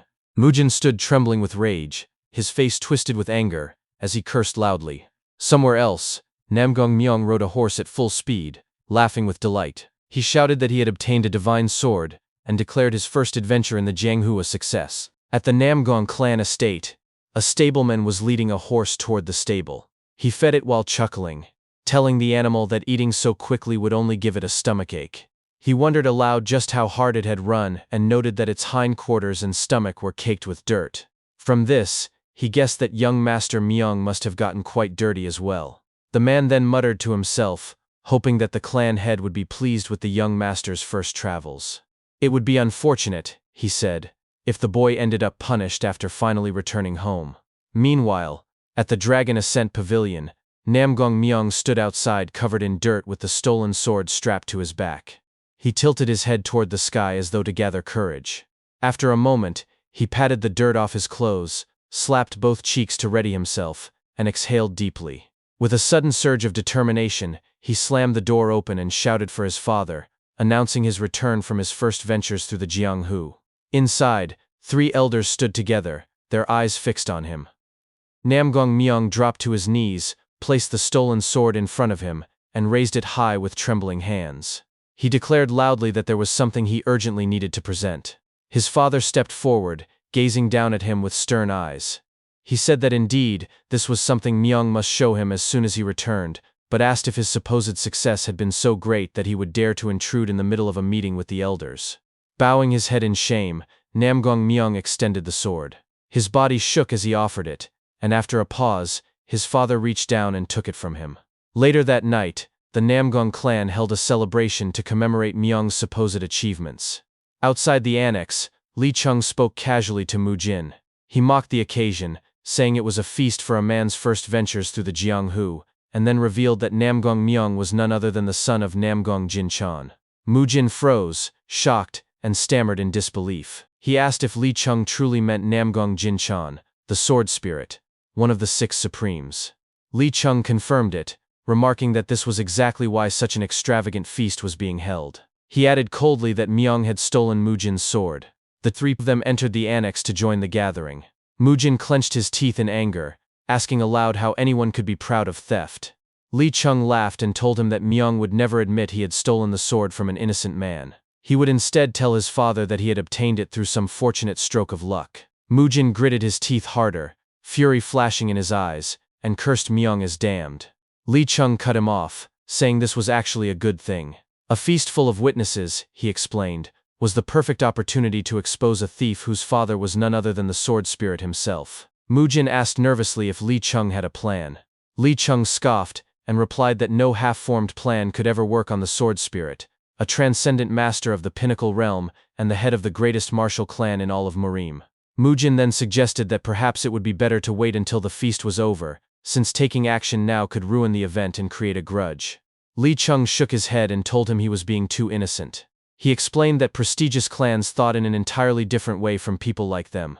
Such clans only cared about their name, he said, and the only way to deal with them was to humiliate them in front of others, like a true mad dog. At that moment, one of the Namgong elders spotted Li Chung and approached with a loud greeting. It was Namgong Jinya. He called out to Li Chung in surprise, saying he had not expected to see him there. Li Chung smirked and pointed at him, mocking him by asking if the missing arm he had once chopped off still itched at night.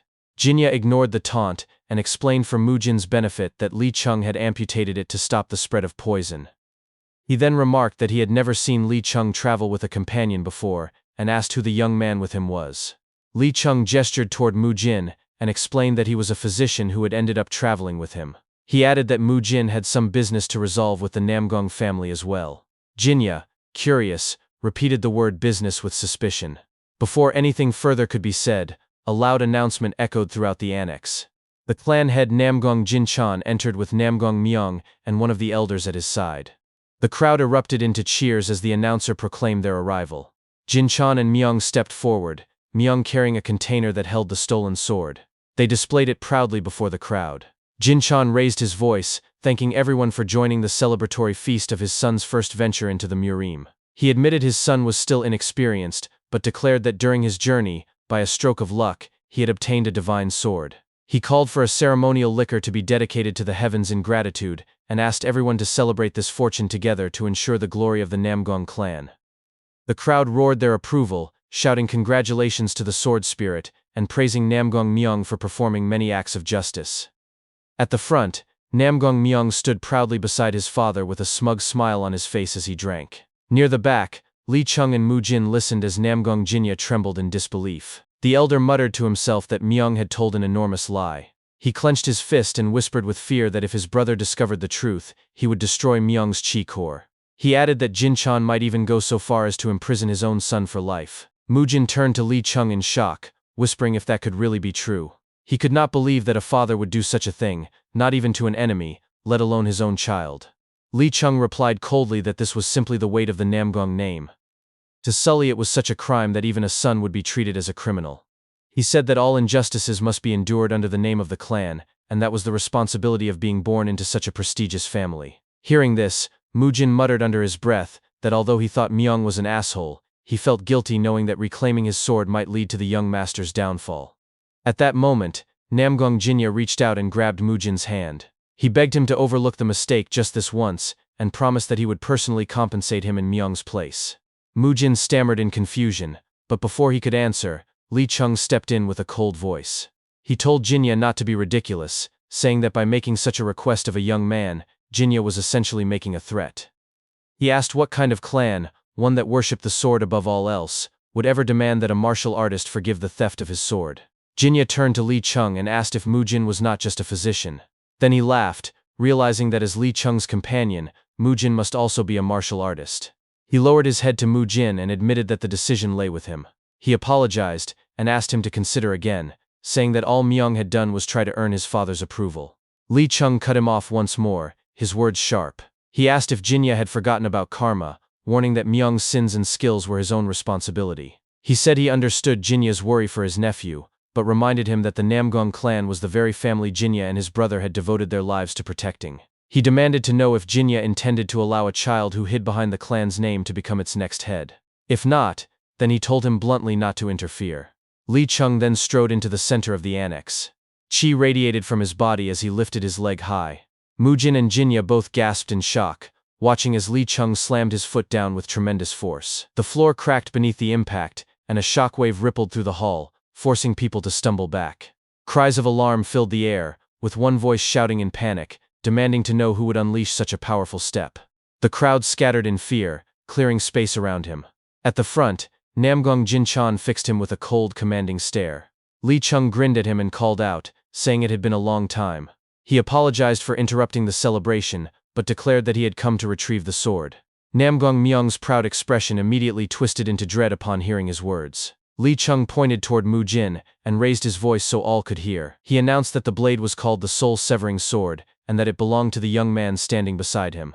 Mu Jin's face paled as he realized what his master had just done. Overcome with shock and fury, he shouted back in disbelief, cursing Li Cheng in front of the entire Namgong clan.